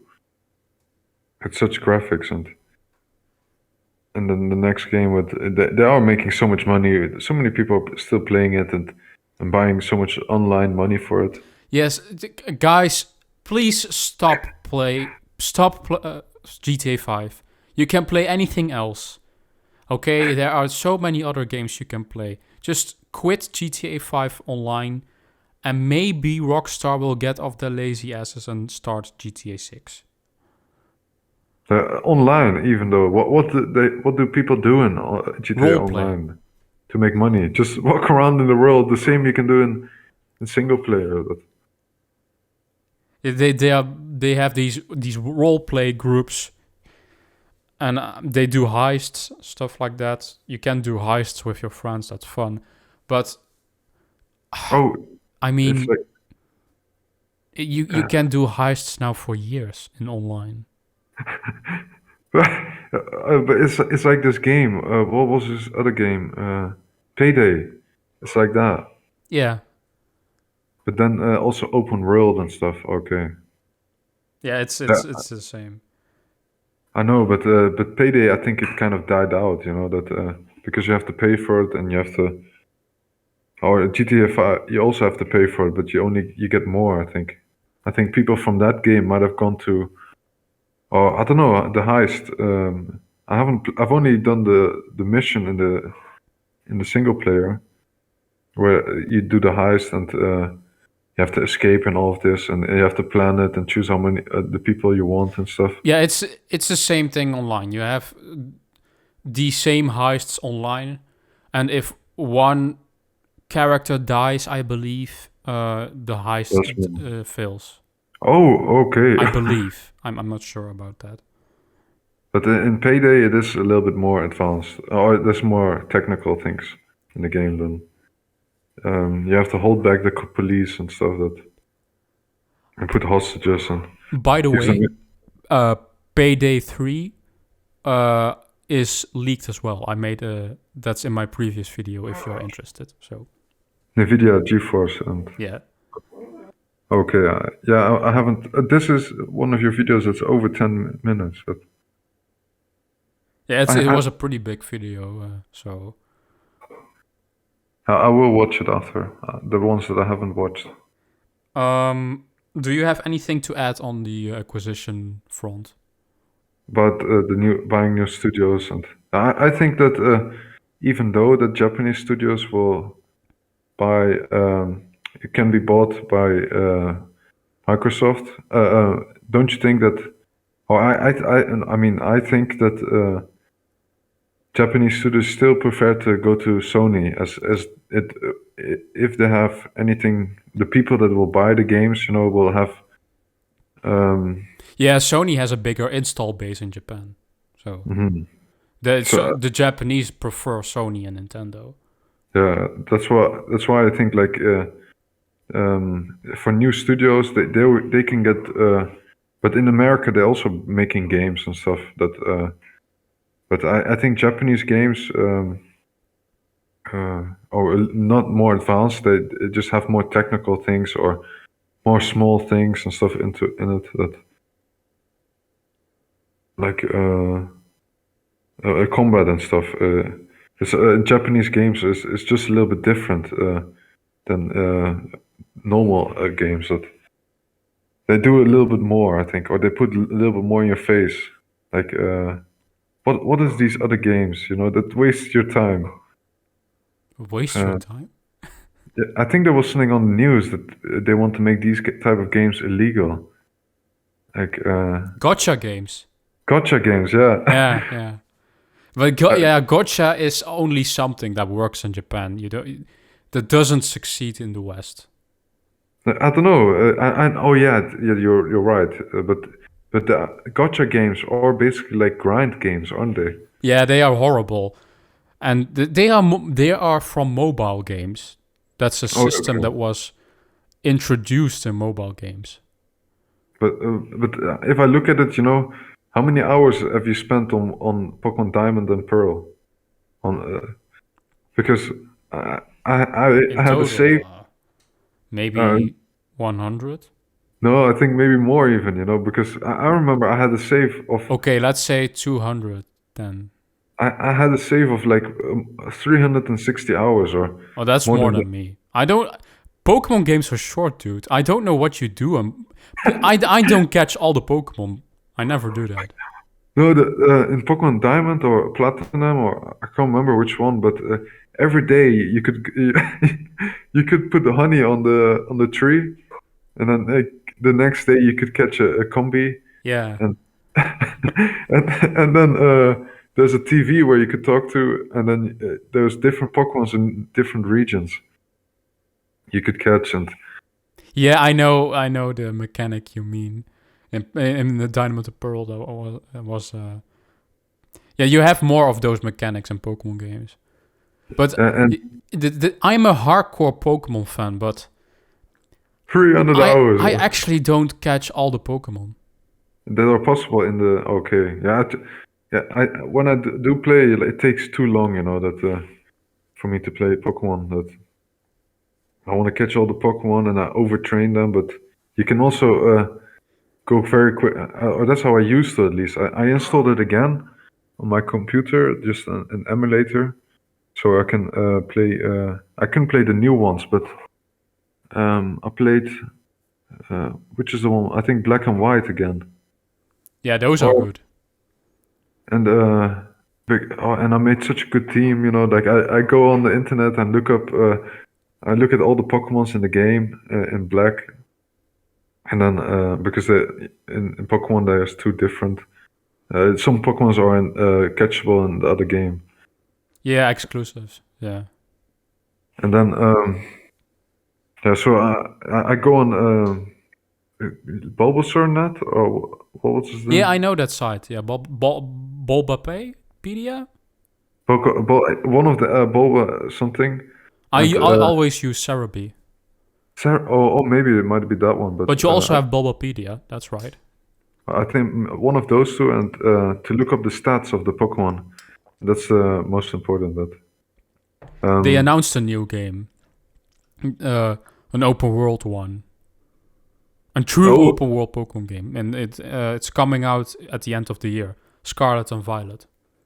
And okay, yeah. Oh, I think you told me about it when about Pokemon Arceus. That. Yeah, that's already released.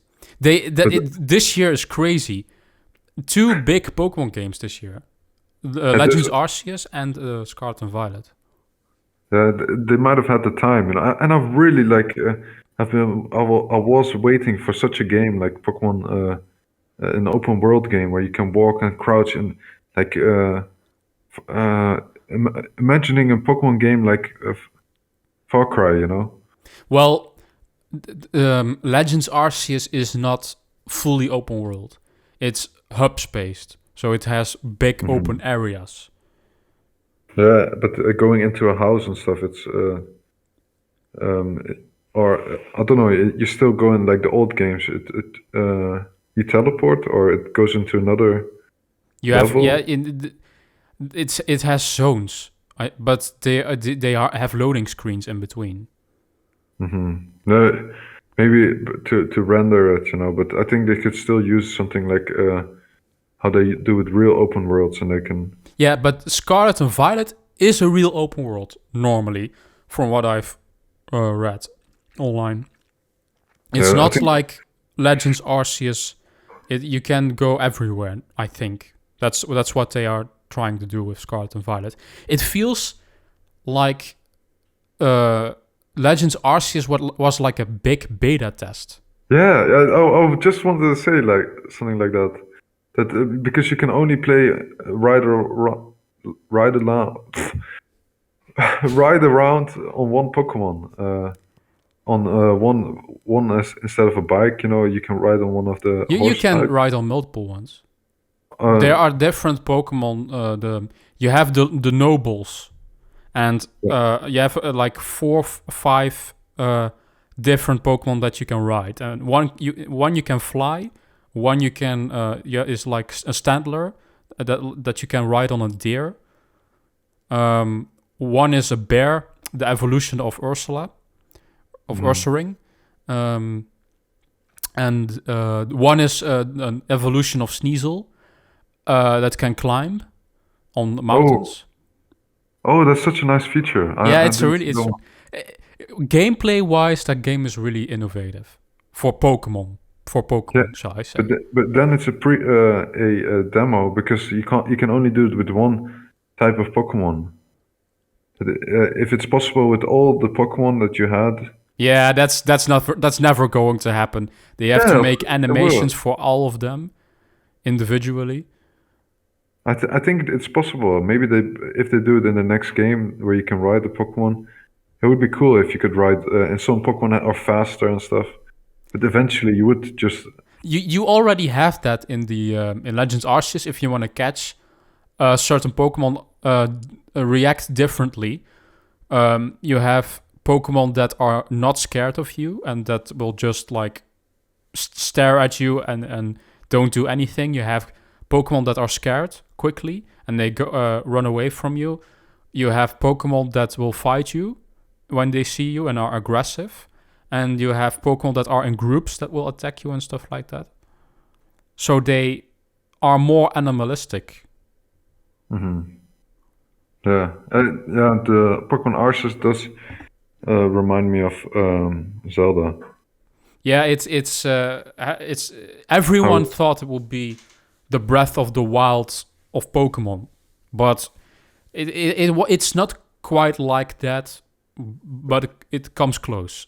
Could you make potions and stuff or berries? Like mixing them. Yeah, you can craft a lot of stuff. You can pick up items and craft them, and so. So it is actually still a little bit like Zelda, but Zelda has more different like magnets and all these time stop and. Yeah, it has special. You have special powers in Zelda that you use for puzzles.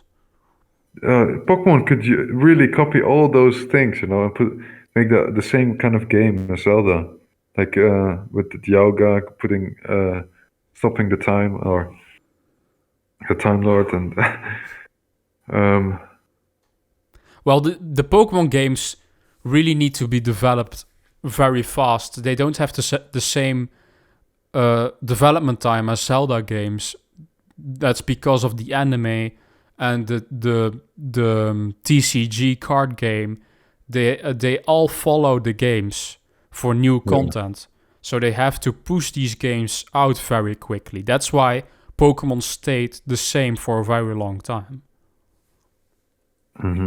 Yeah, because really, like having the stick walking, top view, and you're not having a first or third person at least. That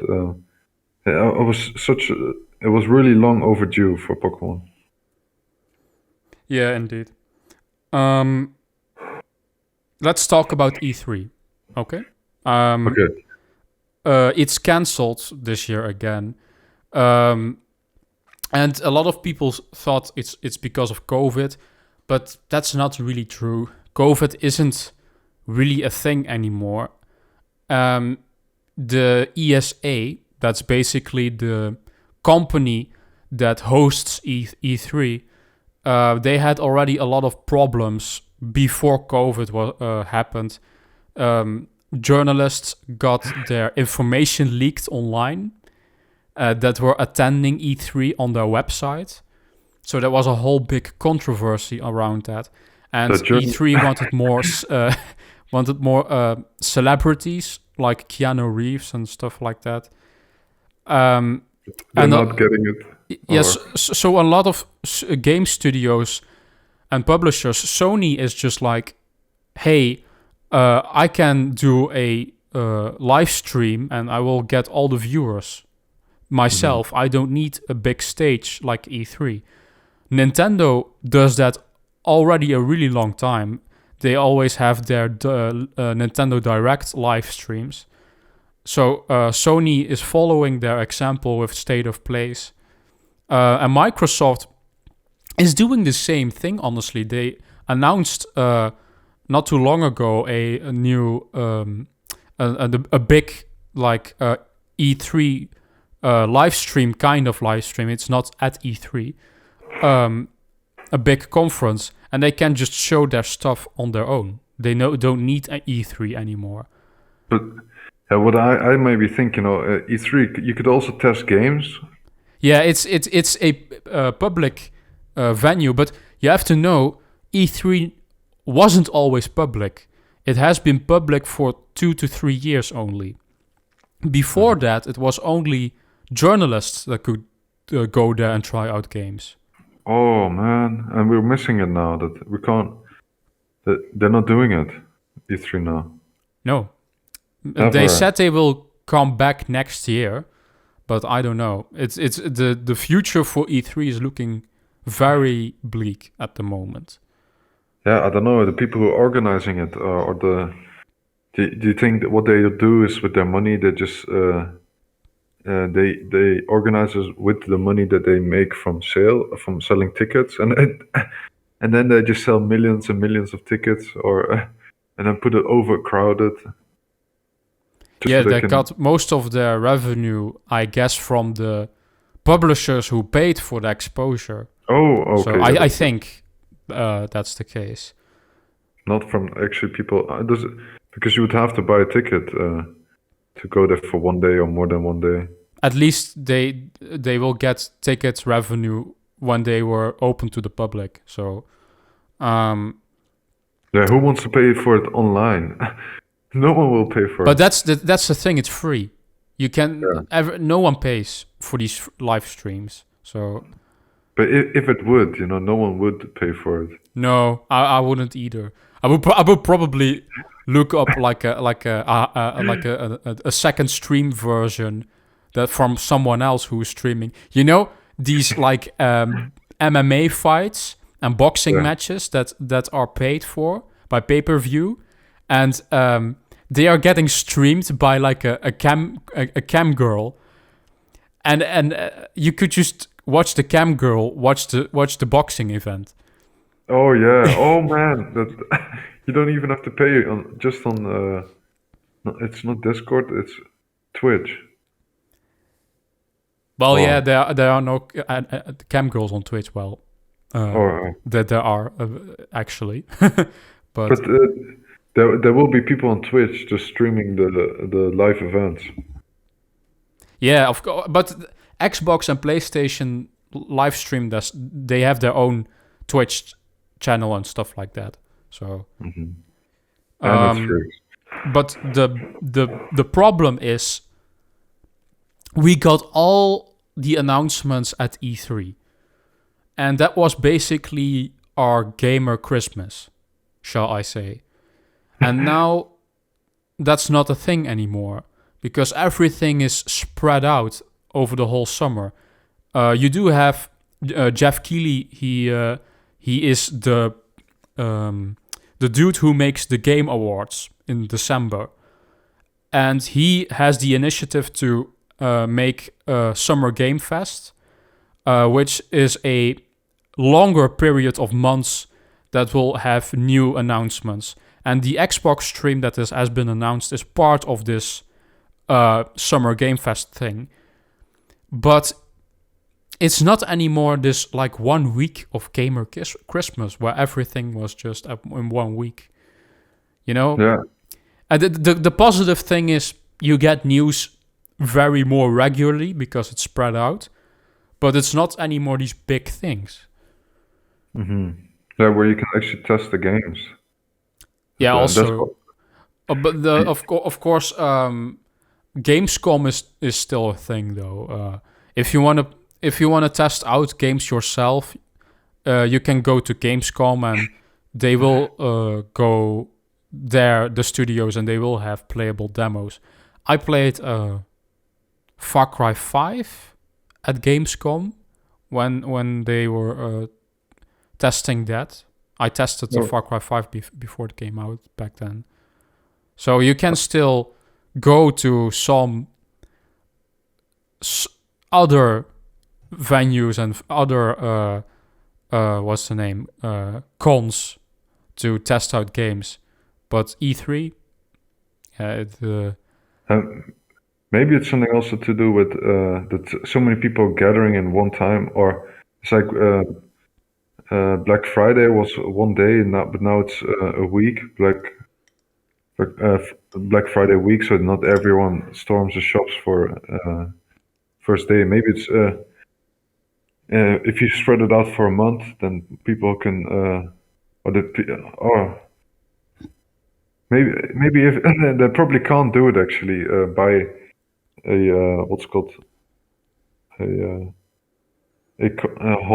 giant hall for people to come visit for 1 month long. No, that will be too expensive. They are renting that place. But oh no, this is what I now remember. It's remember, like, it was so cringy as well though. The people who are doing the announcements and stuff, you know. Oh, have you ever seen the one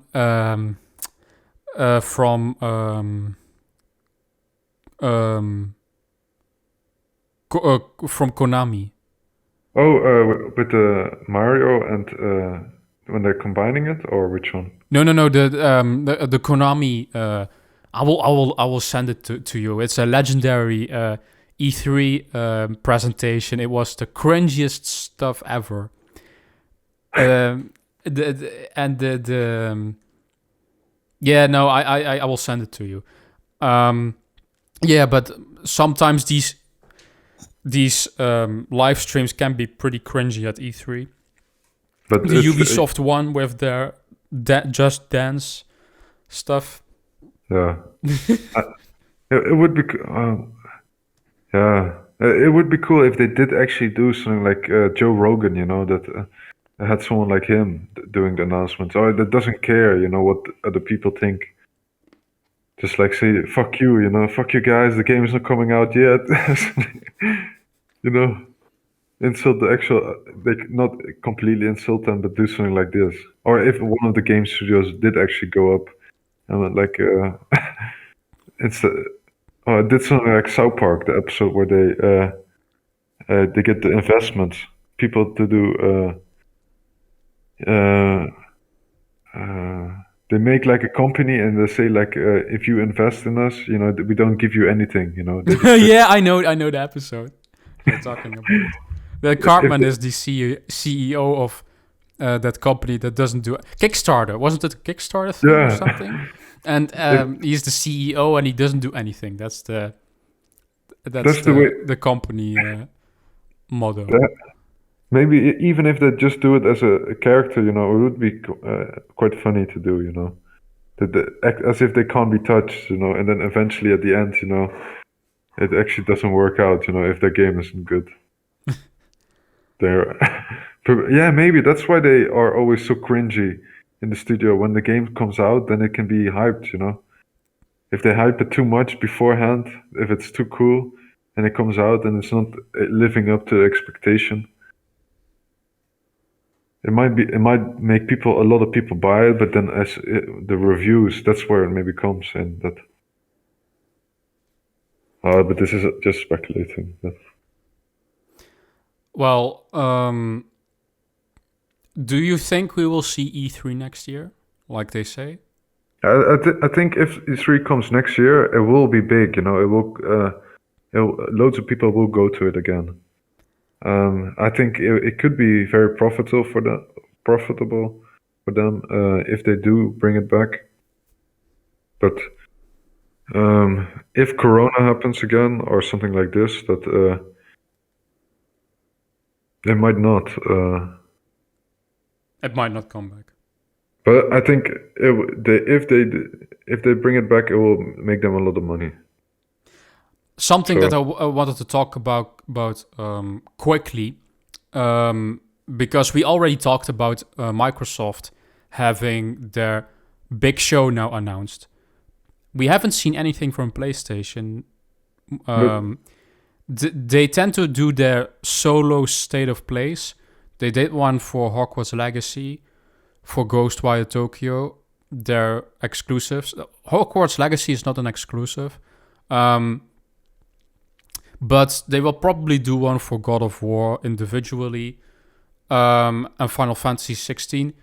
But normally they also do the big one. So the more multiple games like Microsoft is now doing.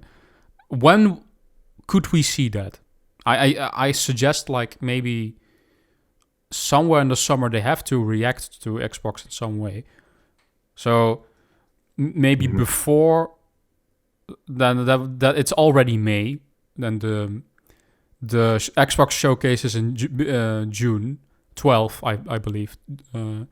I don't think it will happen this month. Will No, probably be then after.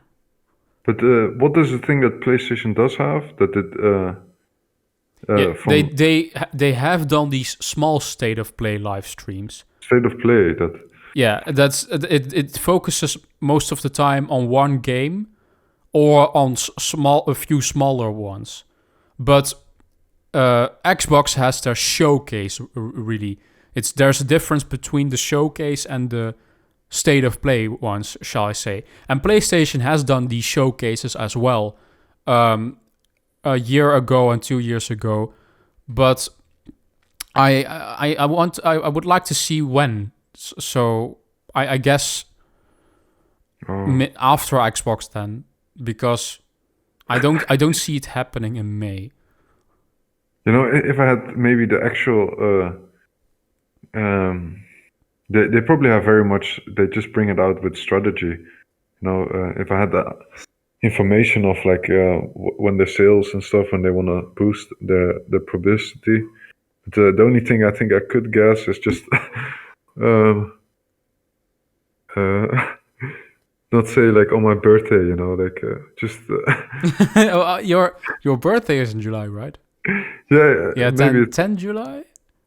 maybe yes, maybe I say it's 10th of July. That's when they bring it out. That I can remember your birthday. That's great, huh? What's my birthday? 3rd of December. Ah, good boy. I know it's of course, man. But, because what's it called? It's close to Saint Nicholas. Yeah, that's true. But if you said no, I would have said, is it the 5th? If you played with me instead. No. You said it. So I'm not going. If you say it, I'm happy. So you said 3rd, so that's great. Yeah.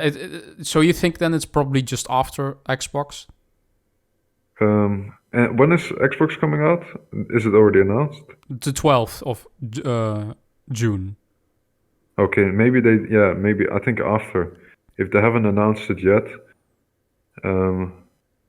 I think in the summer where all the kids are, because they're making out games, I think more kids will be having their own free time, not studying. And in Yeah, June, that's true. maybe there are people still finishing school, and or maybe it's good that they're doing it during school because then I don't know. I don't think so. I think if PlayStation does it and does it in the beginning of the summer, it will be big. But maybe at the end, when people have already like in the beginning of the summer, you're playing so many. We used to play so many video games, but at the end it might get a little bit boring, and or maybe that's if they bring it out at the end, it will put hype back into them as games. So I do think in June, in July, or in August. Yeah, that's probably the most reasonable time frame. So But wait, one more thing. That when did Sony, I mean Xbox, announce their showcase? 2-3 days ago, I think. Okay, and it's next month. Which day is today? Sunday. It was, I think, on Friday or Thursday that they announced that. Okay, but it's basically 1 month later. If PlayStation will probably also announce it, if they if they announce it on the same day, Xbox does their announcement, that. No, they won't. They won't do that. They want all the attention to themselves. Otherwise, they might lose attention if they do it the same day. So Maybe it does, any publicity is good, It might start an actual war between between the two studios if they say, "Oh, they get the hype from their event, saying like, "Oh, on that day people will be watching for games and stuff," or use the hype when that people are online at that time to announce that you're putting next month also. It might. Oh, maybe they might not do it because they'll be scumbags. People will find them. yeah, we can only speculate when it is, and I guess after Xbox, that's the most reasonable time frame. In the summer, indeed, when a lot of kids are not indeed in school, I don't think though they care about that, to be honest, because they are doing these state of plays also randomly. So No, yeah. well, we will see. If there is any news on these like showcases, we will do like a new podcast or something like that. I also want to do a speculation podcast for the Xbox showcase, what we could see, but that's probably when for the next podcast when I want Ben to be there as well. Oh, yeah. I haven't done any research, so No, that doesn't matter. You wanted to talk about Star Citizen. Let's do that. yeah, Star Citizen. I haven't watched a lot of videos, but recently I started watching it again, and I remember when it first came out, it was such a big hype that the next evolution of game would come out, or when it first got announced or kickstarted, that it got so much money and people really wanted to have the game, and I think you can get the game if you give them some money, but you don't have to pay for like the whole. And if the game then comes out, you will get a copy as well.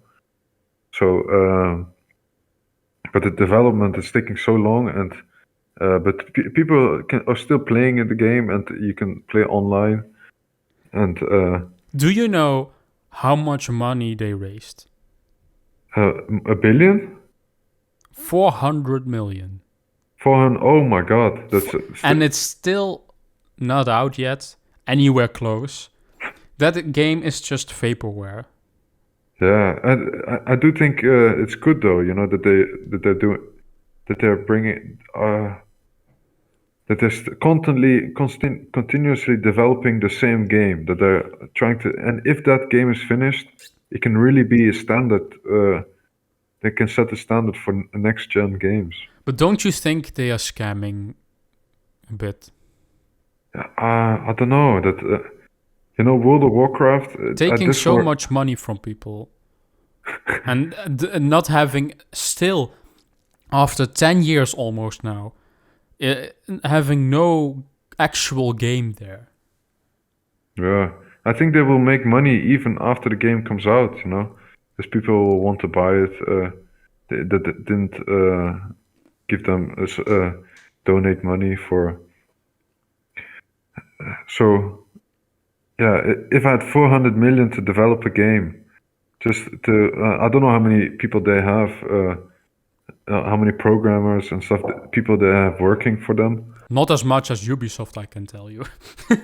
And Ubisoft has 1,000 employees per But game. yeah, Per game, not in total. so 1,000 per game. But I think they also move on to the next game. You know, when one of them is finished, probably half of them go. Or so people still have to carry on working on the game, doing updates and stuff. But it's not as much money worth as making a new game then. Okay, what can you do now though in Star Citizen Uh, at the um, moment? I saw a video where they explain that like now it's only one star system that you can go on, but it's all different planets in it. But later it will be like a full galaxy, and in the star system they have put a lot of variety, or basically the basis of what the other star systems are gonna look like, and maybe if eventually if it comes out, because I think I stepped away from it or the hype. Because every time they're doing updates and releasing new nodes, that your saves get deleted. So all your progression and stuff, it's a way. It Is would that be a a bug? waste of. Yeah, I don't know. I don't know if they changed this now, but or if you that you, when you update it, because everyone had to update it so you can play on the same server. Um, that all your stuff would be they would reset your account because it's just the beta. If they changed it, you know, because people they just didn't care. But it has already so much, you know. The architecture of making those ships might have taken a long time, but they're making such like it really is like Star Wars, you know, that you can play chess on your ship and You can not play chess on your ship? Wow. That 400 million well spent. yeah, they have to. Oh, yeah, just watch a video for 20 minutes and then you can learn how to program a chess game. But and that we're giving them money to do that. But there's like jacuzzis, and there's a cool system where you have to keep yourself And clean, and all jacuzzi. the loads of ships have like jacuzzis or Oh, a digital jacuzzi that you sit in. and under it is a swimming pool, not a swim, Why? where fish go, you know. Just to make it look like a luxurious ship, that the metaverse, you know. Oh, Anything you that, don't want. get me started on the whole metaverse shit. It's This game will imagine there are some games where you can make real life money by and I think this game will eventually be one of those where it's so big that people will pay money in real life for people to do quests and stuff with them, or yeah. we'll Um, see. I'm I'm skeptical on Star Citizen. there are already games like that, you know, but this game is bringing out even more, you know, that it's just that it's in development and it's not finished. They could bring it out right now, I think, with one star system, but then it would be just a simple game. And Are there even NPCs? there are NPCs and enemies that you have to fight with missions and stuff. But there are bugs and stuff that, like, if you're in space, that if you drop a gun in when you're doing a mission. I saw this video where they go, they have to hijack the ship, or they pirate it. But then this guy forgot to take guns with him on his mission. So his friend tries to drop his gun, but because they're in space, it just falls through the floor. So I think some of the mechanics or physics that they're not completely done, or there's still loads of bugs in it, and so. But how we did get a gun is like his friend killed one of the guards, and then you can search the guards, and then it looks quite cool. If you want to take his jacket, you physically take his jacket off and then you put it on. And All the money pick up- went to individual animations. So that's actually quite cool, though, you know. But there's also another system. This was a long time ago, where I saw a system where they did about if you have to go to prison and stuff. Did you see about this? Or No. if you do a crime or something, you'll have to do a sentence where you have to stay so many hours in a prison, but you can increase it by doing some mining or something under it, but you can also escape the prison. So there's an extra. It's very dangerous and stuff, and all of this. And then at the end, when you escape, someone has to pick you up, though. So you have to plan it at the right time and stuff. So that would be cool to do with friends, but maybe for the first time, after a while, you know, you have to say that, oh man, oh, I don't know. Or Or- maybe after a while it gets streamlined, so it'll be easy to help your friend escape from prison. But Or you can just do it easier. You download Skyrim, you download the multiplayer mod, you install it, and then you go to jail and you can do that. and then Play the other guy with another with another player. comes in with some picklocks and opens your jail cell. It would be cool but you could make such cool kind of like stories, or you know, in Minecraft they they do these kind of stories, but in this game you could do like Prison Break. You go into prison to help your brother escape from a death sentence before he gets sentenced. Before he gets murdered, or no, not murdered. He gets died. There is supposed to be a story mode, right? In Star Citizen. I don't know if I haven't seen. Squadron 42, or not? Or was that something else? I haven't. I don't know all about the game, but there probably will be. I think that I do remind something of hearing that they want to put a story in it, but there's a lot of like free roaming and stuff in the world because it's multiplayer. That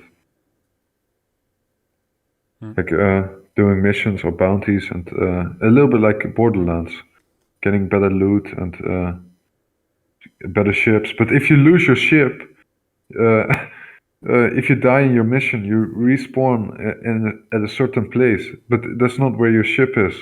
For example, that you just, if you only have one ship, you went to the place to board the other ship, you would lose your ship if you can't go back to it. But that's why you have to really play with more than one person. It's a real team player game. Where if you die, you could a friend of yours you could use one of their ships, but maybe eventually you have enough ships, so it doesn't matter that. Yeah, that's great. They have very cool ships though as well. Yeah, very expensive as well. I don't know if they $1,000 for some ships. real life money. Yes, a real life money, not microtransactions or digital currency. Real life money. You know this that okay. I do know that if you donate so much money, then you get access to certain ships that on their Kickstarter, and but they have very cool ships that like they can carry other ships and stuff, and very big ones, and later what they want to do is because I think now the game is too fast paced. If you're killing like NPC ships, that's all I've seen. I haven't seen them kill each other yet. But if you kill and destroy an NPC, if you have someone manning a gunner, they die very quickly. But I heard they want to put something in the game so that people, if you have a crew in your ship, a crew that has to repair stuff, you know, so that it's in real time. People have to run to this place, for example, like Star Trek, you know,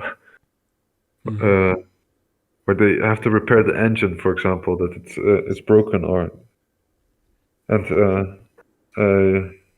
if you have probably more people manning the ship, it would be so cool to have to captain the ship. One person who's actually flying it, and one guy is like doing the tactics, telling the guy, "Oh, go basic maneuvers or something," and the other is saying, and you're then saying to the other guy, "Oh, raise the shields and stuff. Move all energy to frontal shields and all these things." That it would be so cool, to have a ship where you play with 20 other players. Oh, there's this other game online. I don't know what it's called. Also, a space game, something like this, and it has different clans. I think 3 main clans. And there's of course like you can play individual, but there's like wars between these clans, and how much real money that actually cost to fight those wars is insane. That it's a video game. And it's all, and they have like territory and stuff. These clans. So like, if you go, oh man, it's like planet side, but then in space, and without it being like managed as much as planet side is. Where in planet side it resets every so often. In this game, it's like,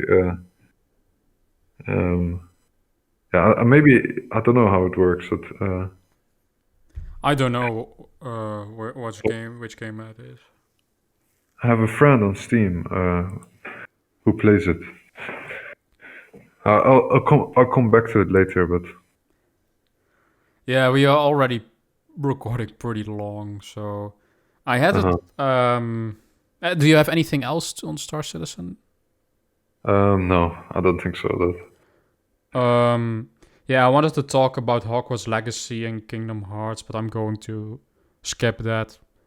We are pretty long already in recording, so yeah, okay. It's already like almost 1 a.m. here. Also at yours. So. Yeah. But just quickly, I can quickly say something. Oh no, you want to say something more about Hogwarts though? Yeah, no, I'm going to keep that for the next podcast. Okay. We will do one more topic. The games that we are still looking forward to, the best games that we have played this year, and which games will be delayed. We'll just put that in one topic, last topic. Which games are you still looking forward to? I haven't really played much new games this year. Only when I visit you. I played Octopath Traveler. I like that, but it didn't come out this year, did it? No, the original version is like 3 years ago or something. Oh, really? Okay. Oh yeah, it's already on PC. Yeah, now I do remember. But yeah, the original version is the Switch version. That's already 3 years, I think. 3. I think it was this year that it came out, or it might have been during Christmas. No, yeah, this year. No, not so long ago even. A Total Warhammer. 3. Warhammer 3, yeah. Ah. Ben, he likes strategy games as well. I saw a new Total War in the Nvidia leak as well. Oh, you talk about it in the video? Yes, I do. Oh, that would be cool, man. I really like that one. I haven't played it, but I've watched some videos on it about. Yeah, it has different mechanics in the battles, and you can battles can take longer, and you can call in new troops during a battle. But I still believe that like the mechanics of the game are a little bit like you can cheat, or you can cheat kind of, but because the map is limited to its size, that I'll be talking too long for it, but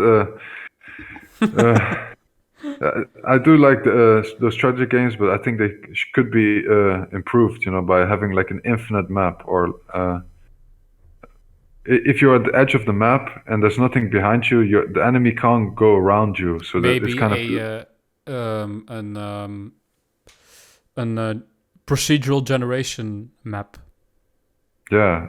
So the enemy can always kind of flank you, like if you place yourself at the corner of the map, and people could actually still go around it. It looks like it, but there's a invisible border, and that's what it's sad about it. You know that. But the maps have gotten bigger in the new Total War Warhammer 3, and I like the fantasy style that. I haven't played so many. I haven't followed all the new games that are coming out, but you're saying Hogwarts. Yeah, that one is coming out around October. Starfield. Starfield, yeah. Also, is it coming out this year? Yes, November.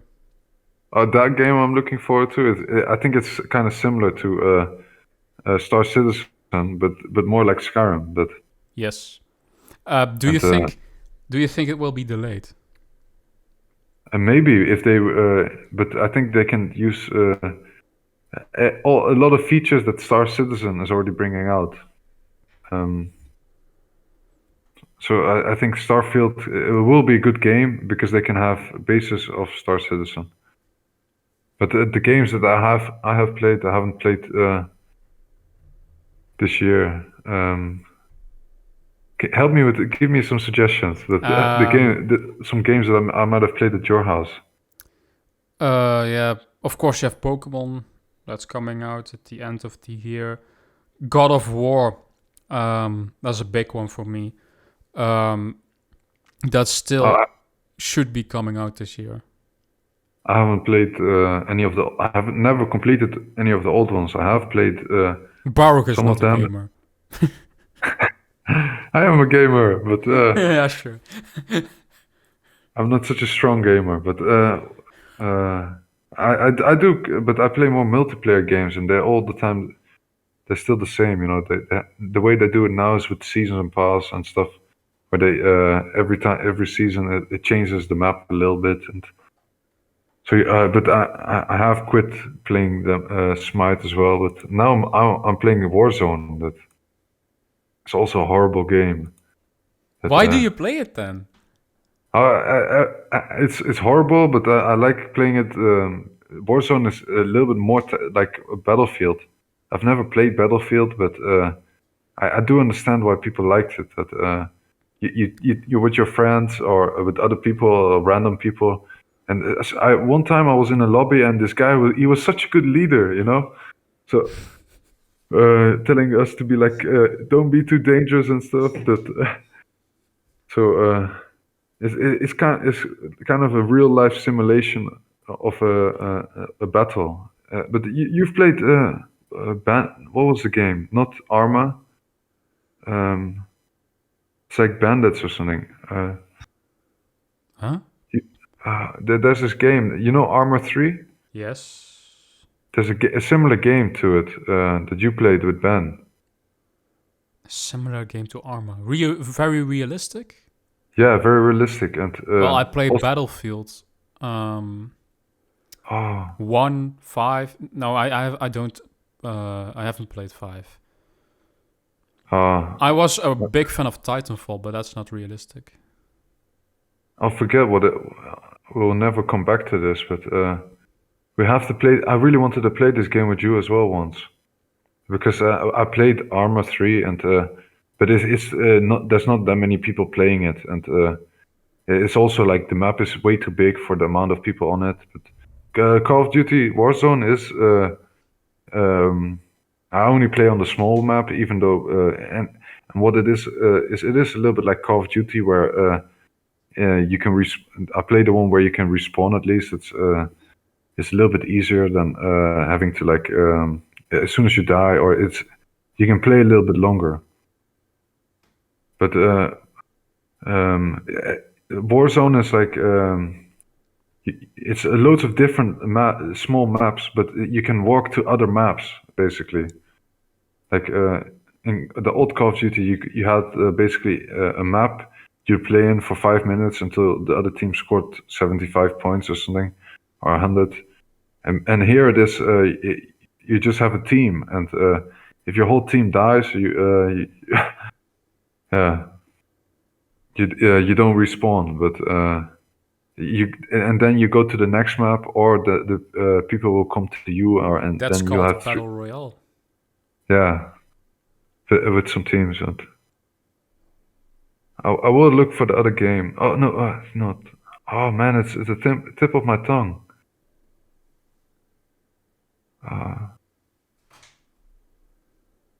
Is it a battle royale? No, it's like Arma, a realistic shooter where you have cars and stuff you can drive around in with. You played it with Ben. That Is it a modern shooter or an old one? it's quite old already, but I think it still has updates. Yeah, but the setting, is it a modern shooter or is it an history Oh shooter? no, it's a modern shooter. Oh, is it futuristic or like No, really modern? no, it's basically Arma, but then Arma you have to buy updates to get vehicles to be able to drive in them. But this game has PUBG? them all in one. What did you PUBG? say? No, not PUBG. Squad. Oh my god. I think that's it. Dude, I haven't played that in years. Oh, well, I think it has a bigger fan base than Arma though. Oh, That's the one. And because here you don't have to pay for DLC to drive in vehicles, and you just have to buy the game. But I have it. I have the game, so we could play it one time. sure.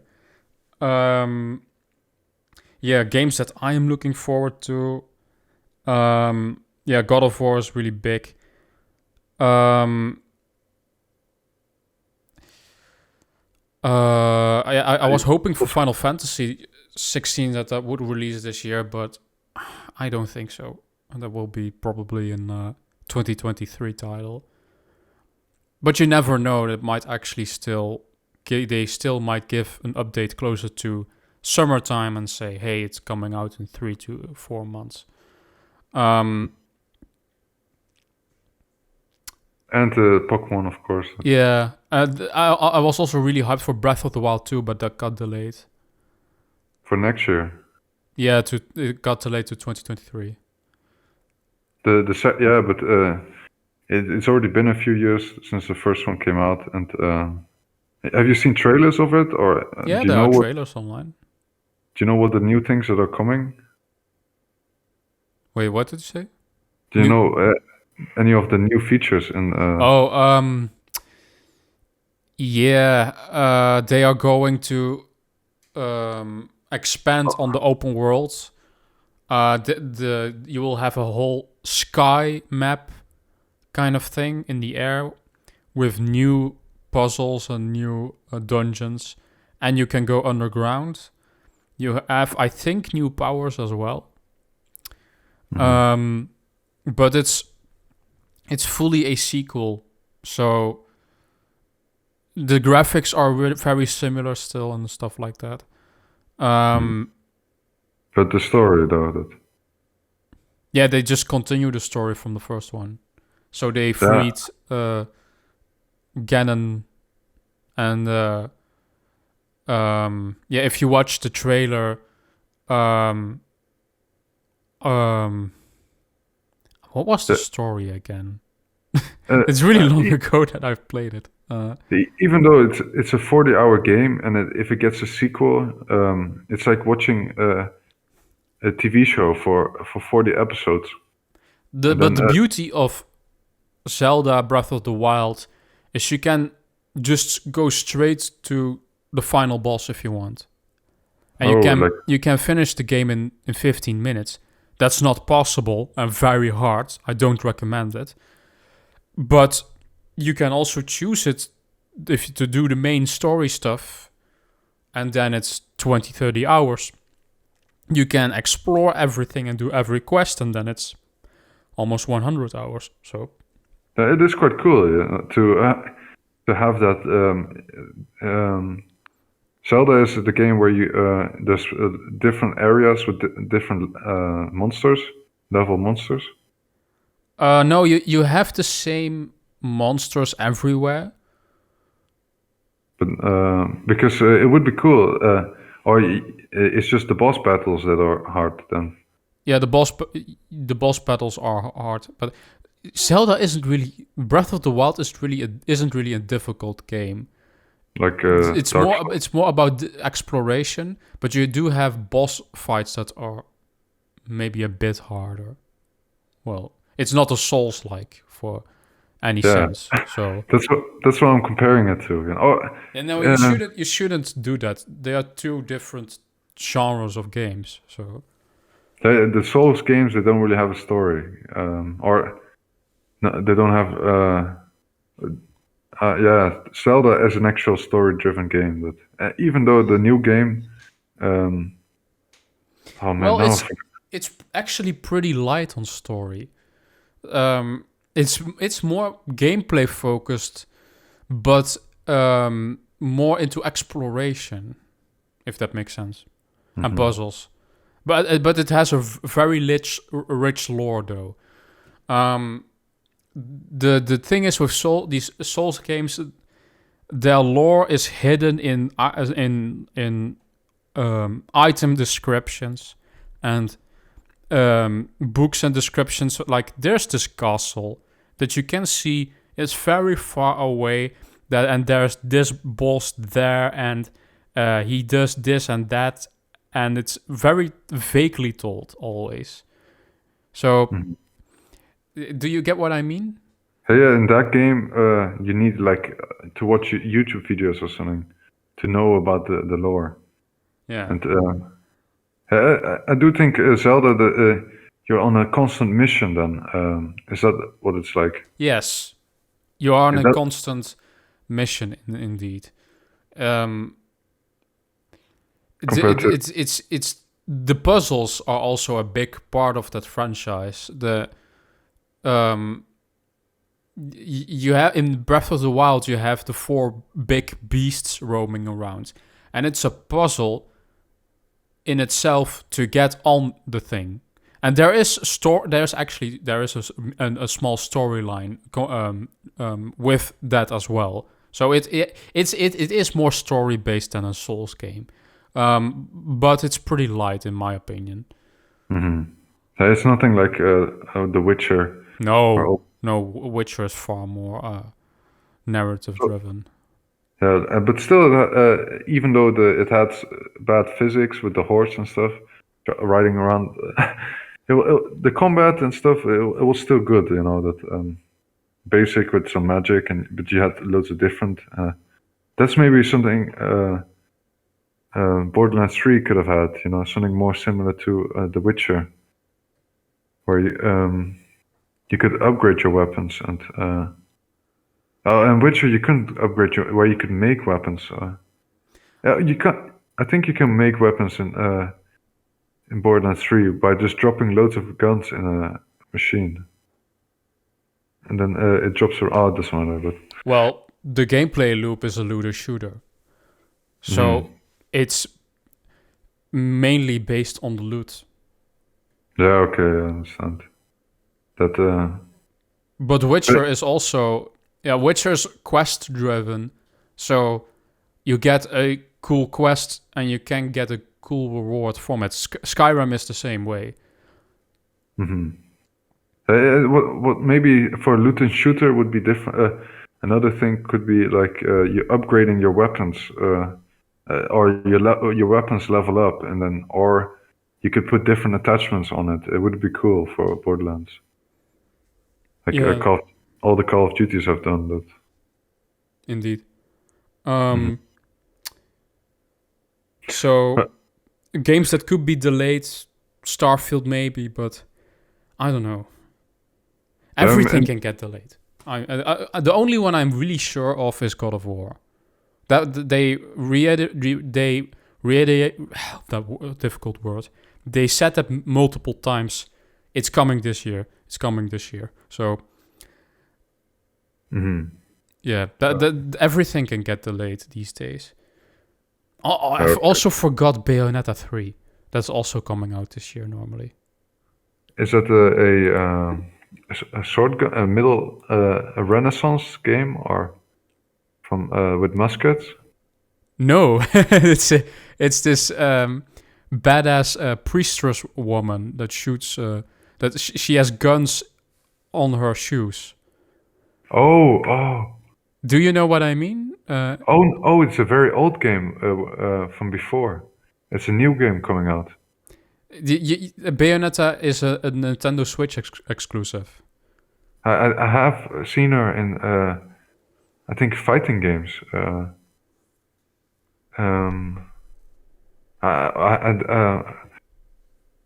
I don't know about it, but I've seen something like Tekken or something. Do you know or Devil May Cry? Devil May? Yeah. You the know anime. Dragon's Dogma. Yeah, it's Dragon's Dogma. Dragon's Dogma is the same developer as Devil May Cry.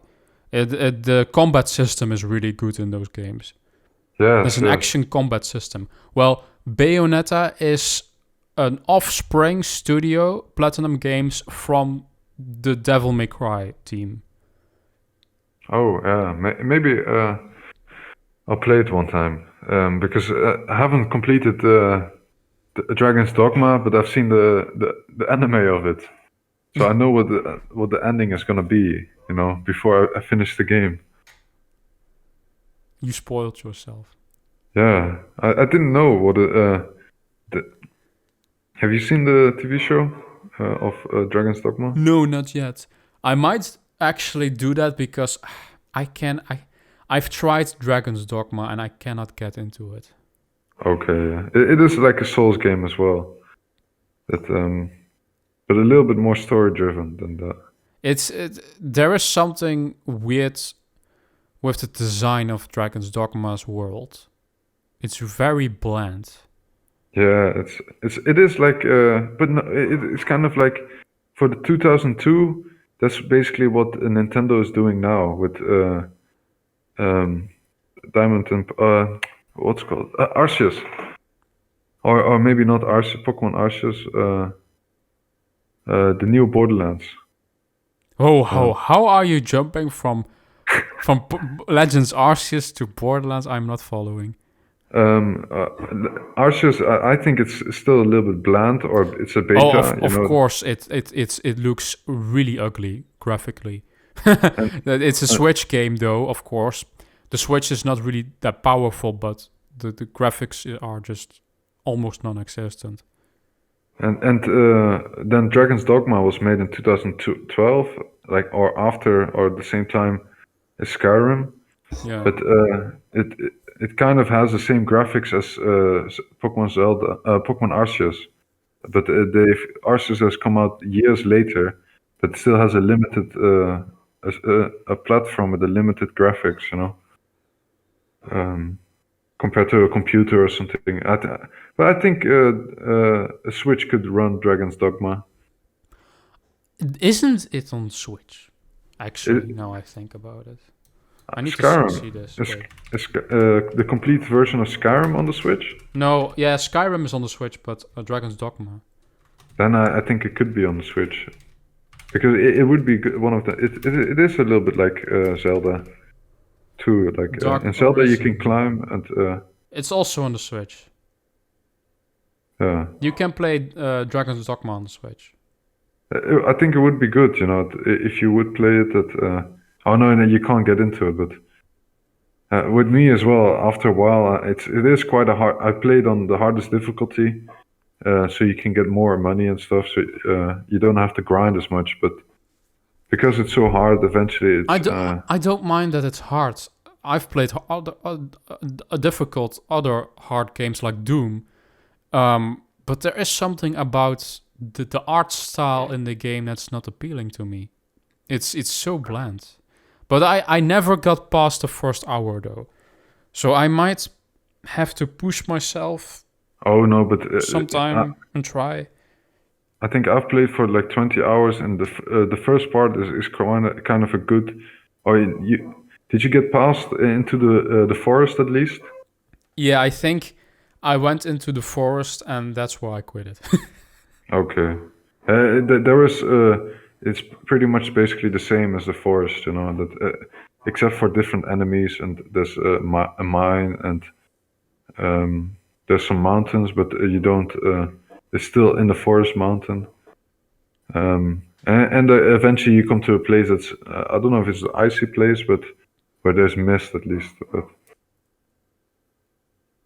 But I do think it's a good game, but I still haven't finished it, and it's one of those games that is like Borderlands as well, though, where you can have a class, and then your character, if you level up and you put yourself as a swordsman, you get more HP, and if you're you can change your class into in the game you can change class to like an archer or something, and then you get more AP, stamina.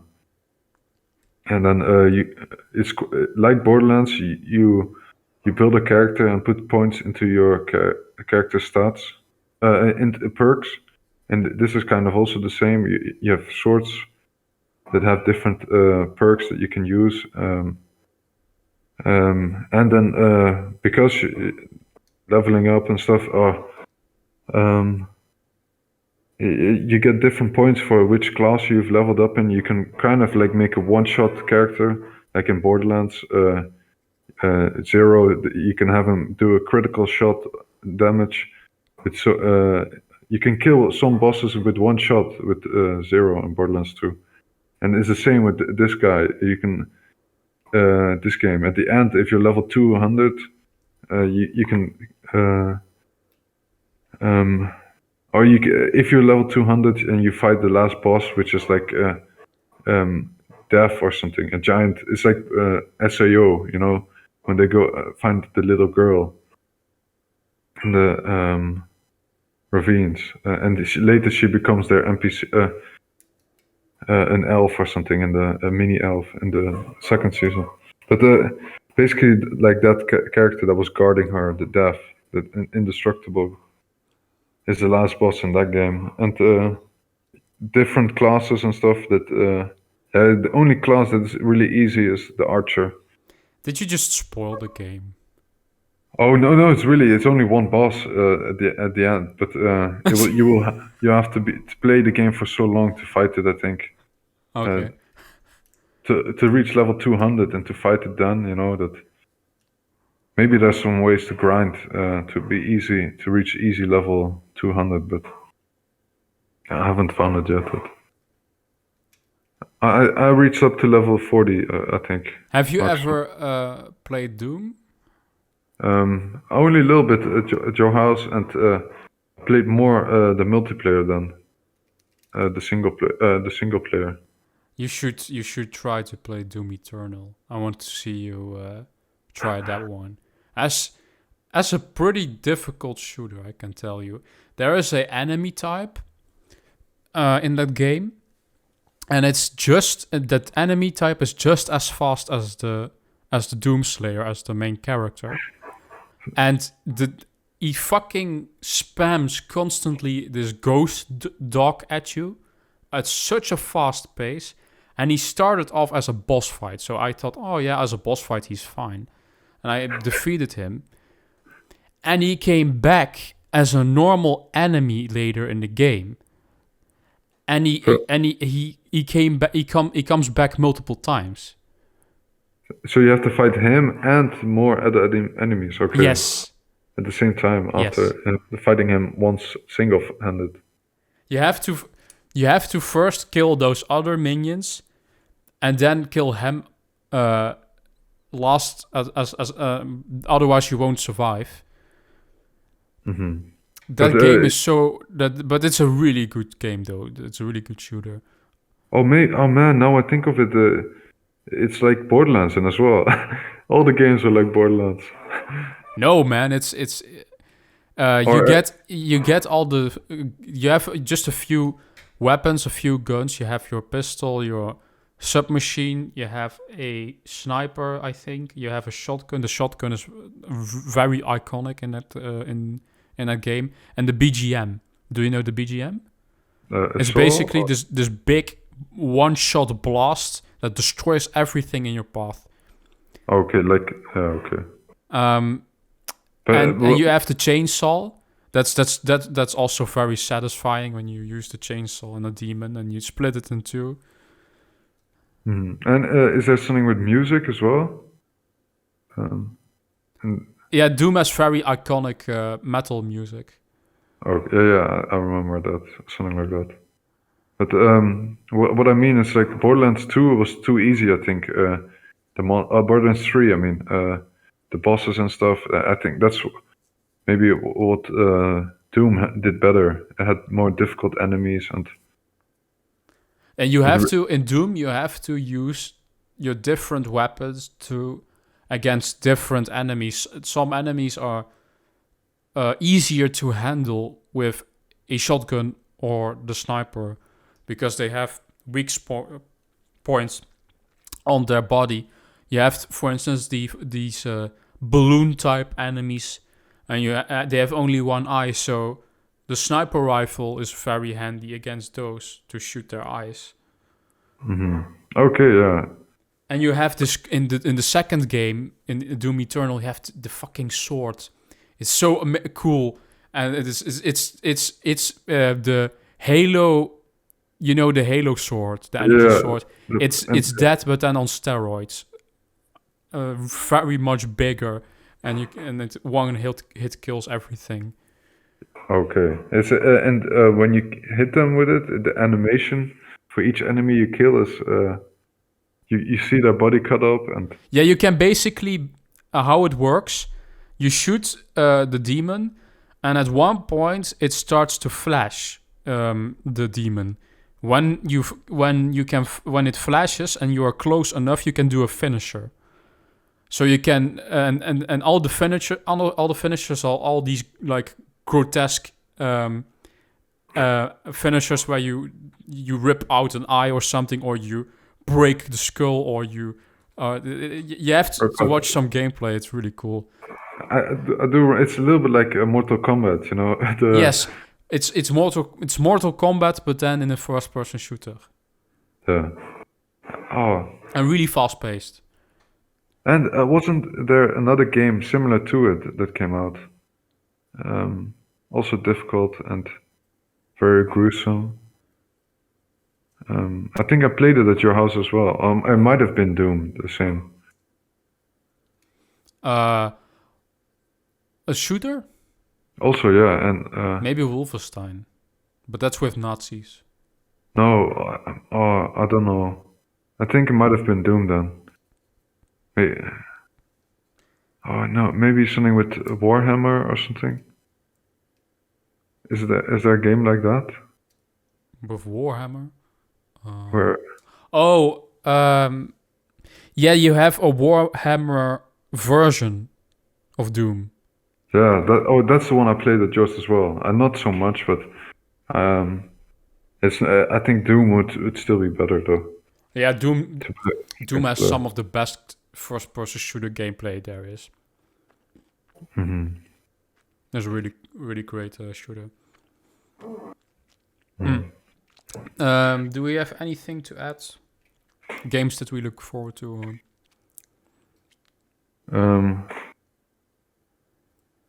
I don't know. I've got Warhammer. You know that's the only game that I was actually looking for since a long time. Starfield, Hogwarts Legacy. Hogwarts, I haven't.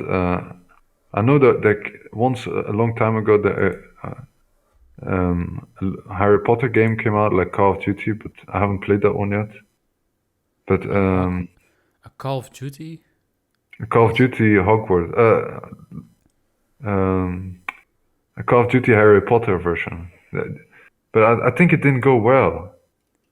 What the hell are you talking about? There's a first-person shooter Harry Potter game or what? Call of Duty Harry Potter. Let me type it in. Maybe I'll just come up with some mods. No, I don't think that.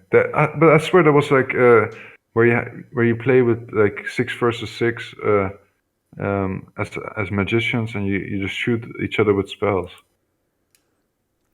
Sounds cool.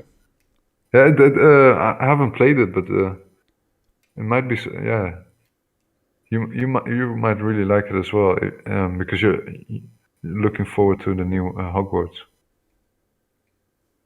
Um, I'm looking at Steam. Oh, what's the zombie game? The second one, the Dying Light. Dying Light 2. Yeah, have you finished it? Yes, I have a review on it for A-Size. Oh, I think I might have seen that. Did it change a lot from the first one? In some ways they improved, in others they don't. I do think, it's really my opinion, the story is far better than the first one. But some people still complain about it. But I do believe it's better. It's more ambitious as well. And you have these choices that you can make for two different factions. To give, if you conquer territory in the open world, you can choose which faction you give it the space to. The side quests are very well written. I guess they have had so much time to make this game. Yeah, the parkour is really good. You can expect the same as the first game when it comes to parkour. Probably a little bit more as well than that. Yeah, you have also this later in the game. You get this grappling hook. No, a parachute. Okay, yeah. And you can use it to parachute from high buildings. Okay. What was my problem with Dying Light 2? I believe it was with the progression system. You have these containers that you can find in the open world. And these containers are hidden in places with a lot of zombies, and you have to go there at night. The problem is these containers are specifically for upgrading your health and your stamina, and not for the skills. And I don't think that's a good thing. They should have used these for your skills the other way around. And how do you upgrade your skills? That's with your level, and if you just progress through the story, you will get skill points for. And also, if you participate more in let's say, you do more parkour, your parkour skill. I remember something like that in the first game. If you do more combat, your combat skills upgrade more. I do like that kind of system, but I do like that as well. But they lock the main progression, health and stamina, and you need stamina in this game for parkour. They lock that behind these special containers, which I am not a big fan of. With stamina, I would say if you run so much time in the game, like it would go automatically up, you know. Yeah, that's basically like Skyrim. Yeah, when you're leveling up, where your weight goes up if you have more stamina. And I get why they did this, because they they want you to explore basically, and that's good. But don't do that for the main upgrades. Do that for the side upgrades for skills.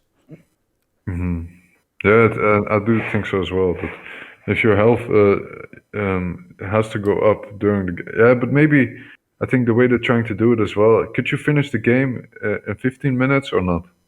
You have to do you can't go to the last. No, it's story driven as hell. You need to do all the main quests and stuff like that.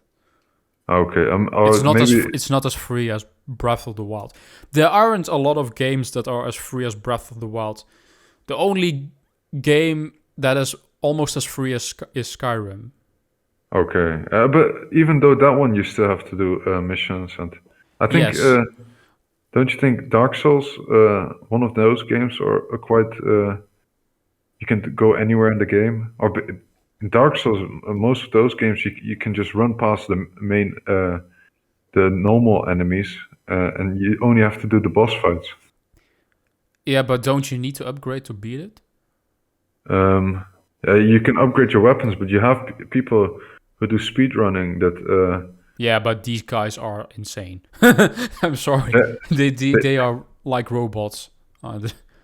they only level up to like level 13 or something, I think, throughout the whole game, or maybe 28. Well, like Now we are on the subject of Souls.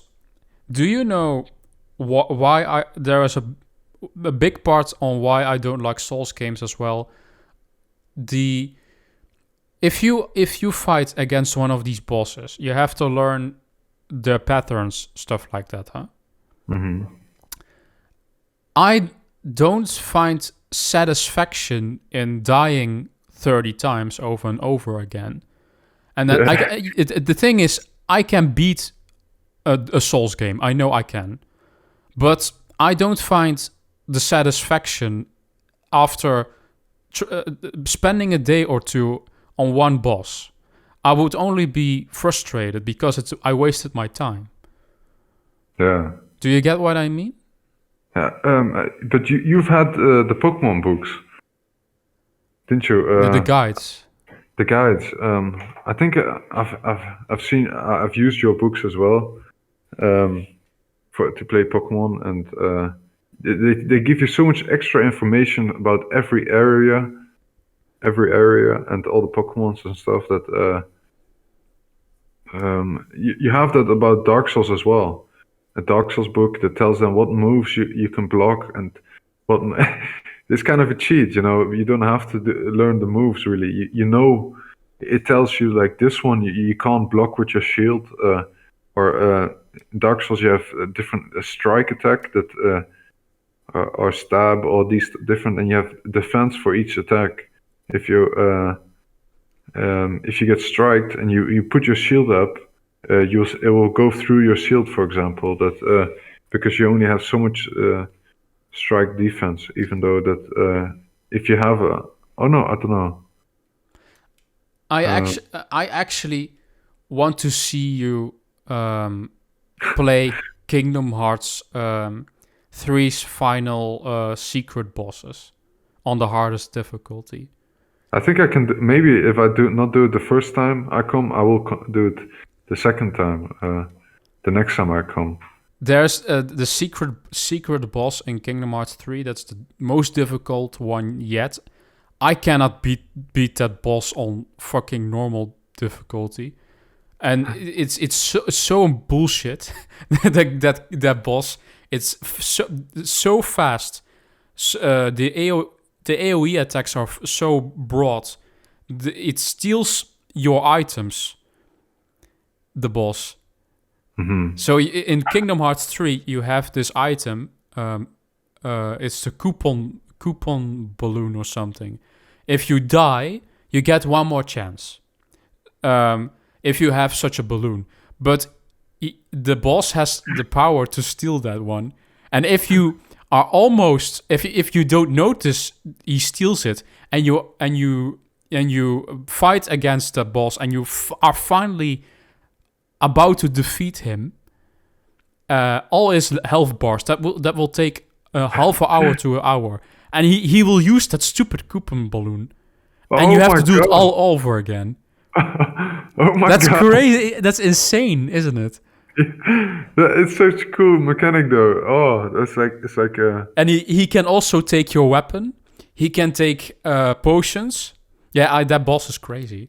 Yeah, I have the last boss in Dark Souls 3, or the last two bosses were so difficult.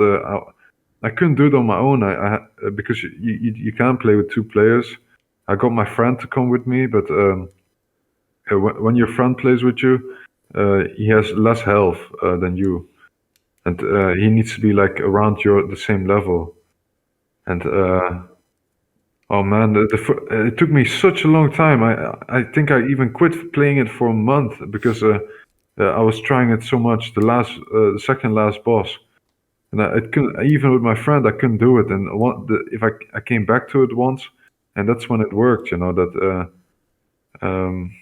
I didn't have maybe the frustration from having it played for like 20 hours or 30 hours in one go, or like not like in a week, for example.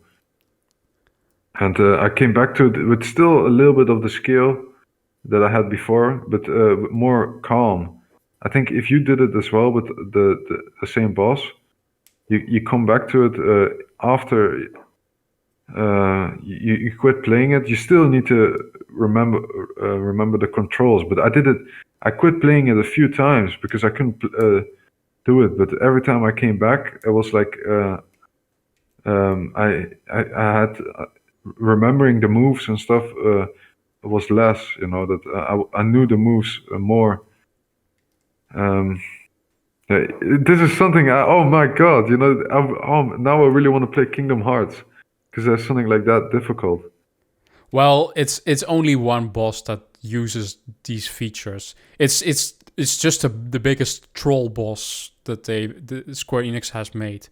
But the basically he is part of the DLC of the Remind DLC, and the Remind DLC has a boss run challenge with all the bosses from the whole game on higher difficulties and new move patterns. But Kingdom Hearts bosses are very different compared to Dark Souls. They are very fast paced, and you have to more dodge and stuff like that. You can also use block abilities to block incoming moves, but you have to be very fast in that game. Your reaction. Yeah. But my favorite type of boss designs aren't really that much into difficulty, but how you can be creative to defeat a boss. I like the boss fights more that give you a little bit of window to survive, but you can on the fly think, how the fuck do I beat this? All right, yeah. One of the best boss fights I've ever played is in Batman Arkham City. The Mr. Freeze boss fight. Maybe you know it. I haven't played them, only a little bit. I never played the boss or something. The Mr. Freeze boss fight doesn't have any combat whatsoever. You have to stay hidden from him, and you have to use a special move from stealth, and you need to do that 3 times. But every time you use an option, that option is not available anymore. So you need 3 different options to defeat him. So the boss remembers, Mr. Freeze remembers the first tactic you tried. Yeah, and then the second as well. Okay, so you can't, on the third one, you can't use the first one again. Yes, and these type of innovative mechanics is what I love. Boss fights can be more than just difficulty. No, maybe that one isn't that difficult, but there are boss fights that progress, that level up. I do like that, you know. But then, you know, if you haven't watched the video on it, you know, or you thought you killed the boss, but no, he's still in. The first time you brought him to that level, you know, you used all your potions, health potions to reach him to kill him. But then he comes back to life, and it's like, oh my god, man! Now I have to learn another move for the same boss. Most GRPGs have multiple phases. Another great boss is in Persona 5, the last boss. You literally fight against God, and it's a machine, and he has different moves, but it's a turn-based boss. The whole combat system is turn-based. So you need to attack him from multiple weak points. That's the stuff I like, and the on-the-fly thinking. You know, it doesn't need to be difficult. One of my favorite boss fights is actually super easy. But because it's story related, in Kingdom Hearts, it's a tutorial boss against Roxas against Axel. Do you know why that's my favorite boss? No. Because they introduced for the first time in the Kingdom Hearts franchise dual wielding keyblades, and Roxas takes one keyblade in the cutscene before the fight, and then he takes a second one, and that's a plot twist in the game. And Axel says two as well, and that's the first time they let you just try dual wielding for this boss fight, and the arena where you fight is fully in fire. It's one of the most aesthetically coolest boss fights I've ever played. But it's really easy because it's a tutorial boss fight. Anyone can finish that fight, even a child that's 6 years old. But it's just the atmosphere, the fact that you get to for the first time to dual wield, the story behind the characters. More things make boss fights very cool. They can add flavor to stuff, you know. So it's not the same as Borderlands, but where they make it like a little funny intro for all the bosses you do. But I think I really can imagine what you're saying. That's a good one where you could get features from the boss, where you could learn things from your enemy. Yeah. That's something that I've never thought of actually. But we didn't talk about this, you know, but that we were wanting to make a video game. I still haven't even done anything from it in a long time actually. Is it still going to be FTL based? Yeah, but instead of like single player where you do, it's a group, you know, like a party-based game. Like it's like a turn-based game, like Final Fantasy, but then in real time, or pushing the real time a little bit more, you know. Yeah. To make it a little bit more. You have you don't have so much time to think, but you do get time to think sometimes. Or the old Final Fantasy games have the ATB gauge, and you are a little bit on a timer for making your moves. Mm-hmm. Yeah, but the way I want it, so you can actually make it automatic as well. So, but in a way, it will end up maybe being a gotcha game. You know? No. It might be, you know. I might have to play some gotcha games to see what they're like. Don't do that. No. I don't recommend it. So, I'm getting tired. Yeah, me too. We talked a lot. I think the podcast is now 3 hours long almost. So, well, I haven't done a podcast in a very long time, so viewers got a lot of meat now, I suppose. Okay, and we'll keep it up, viewers. You know, we'll do another podcast. Yeah, for sure. I will try to get Ben on for the next one, and I want to talk about. I want to do a prediction podcast for the Xbox show. What they are going to maybe show. I want to do predictions. That's fun. Mm-hmm. Maybe in like a game way or like a bingo card or something. Yes, okay. And but we choose which ones. We can choose 5, for example, and out of the 10 that there are, and then whoever has the most predictions needs to do a task. Eat something spicy, or yeah. I don't know. It's good for the content. Yeah, but this would be more for something for Mr. Maximum. The Yeah. but still, we can maybe contribute this podcast to Mr. Maximum as well. I'll post it twice. I'll post Or just the part. you can just do the podcast on Ace Ice, and then the task, the loser has to do it on Mr. Maximum. Yeah, okay, in that's a a good different idea. video. Hmm. So, thank you guys for watching. I'm tired. I'm going to bed. Yeah, we had a fun time, right? Yeah, I was really good. Yeah, I didn't get tired the whole time. I was very energized. Oh, and next time I will be sure to invite Todd Howard. Oh man, I could have invited him. I know, I've seen him in real life. Yeah, you sure you have? At the guy's wedding, but it wasn't. It was a guy that really looked, and I met a guy that looked similar to Elon Musk once. Where?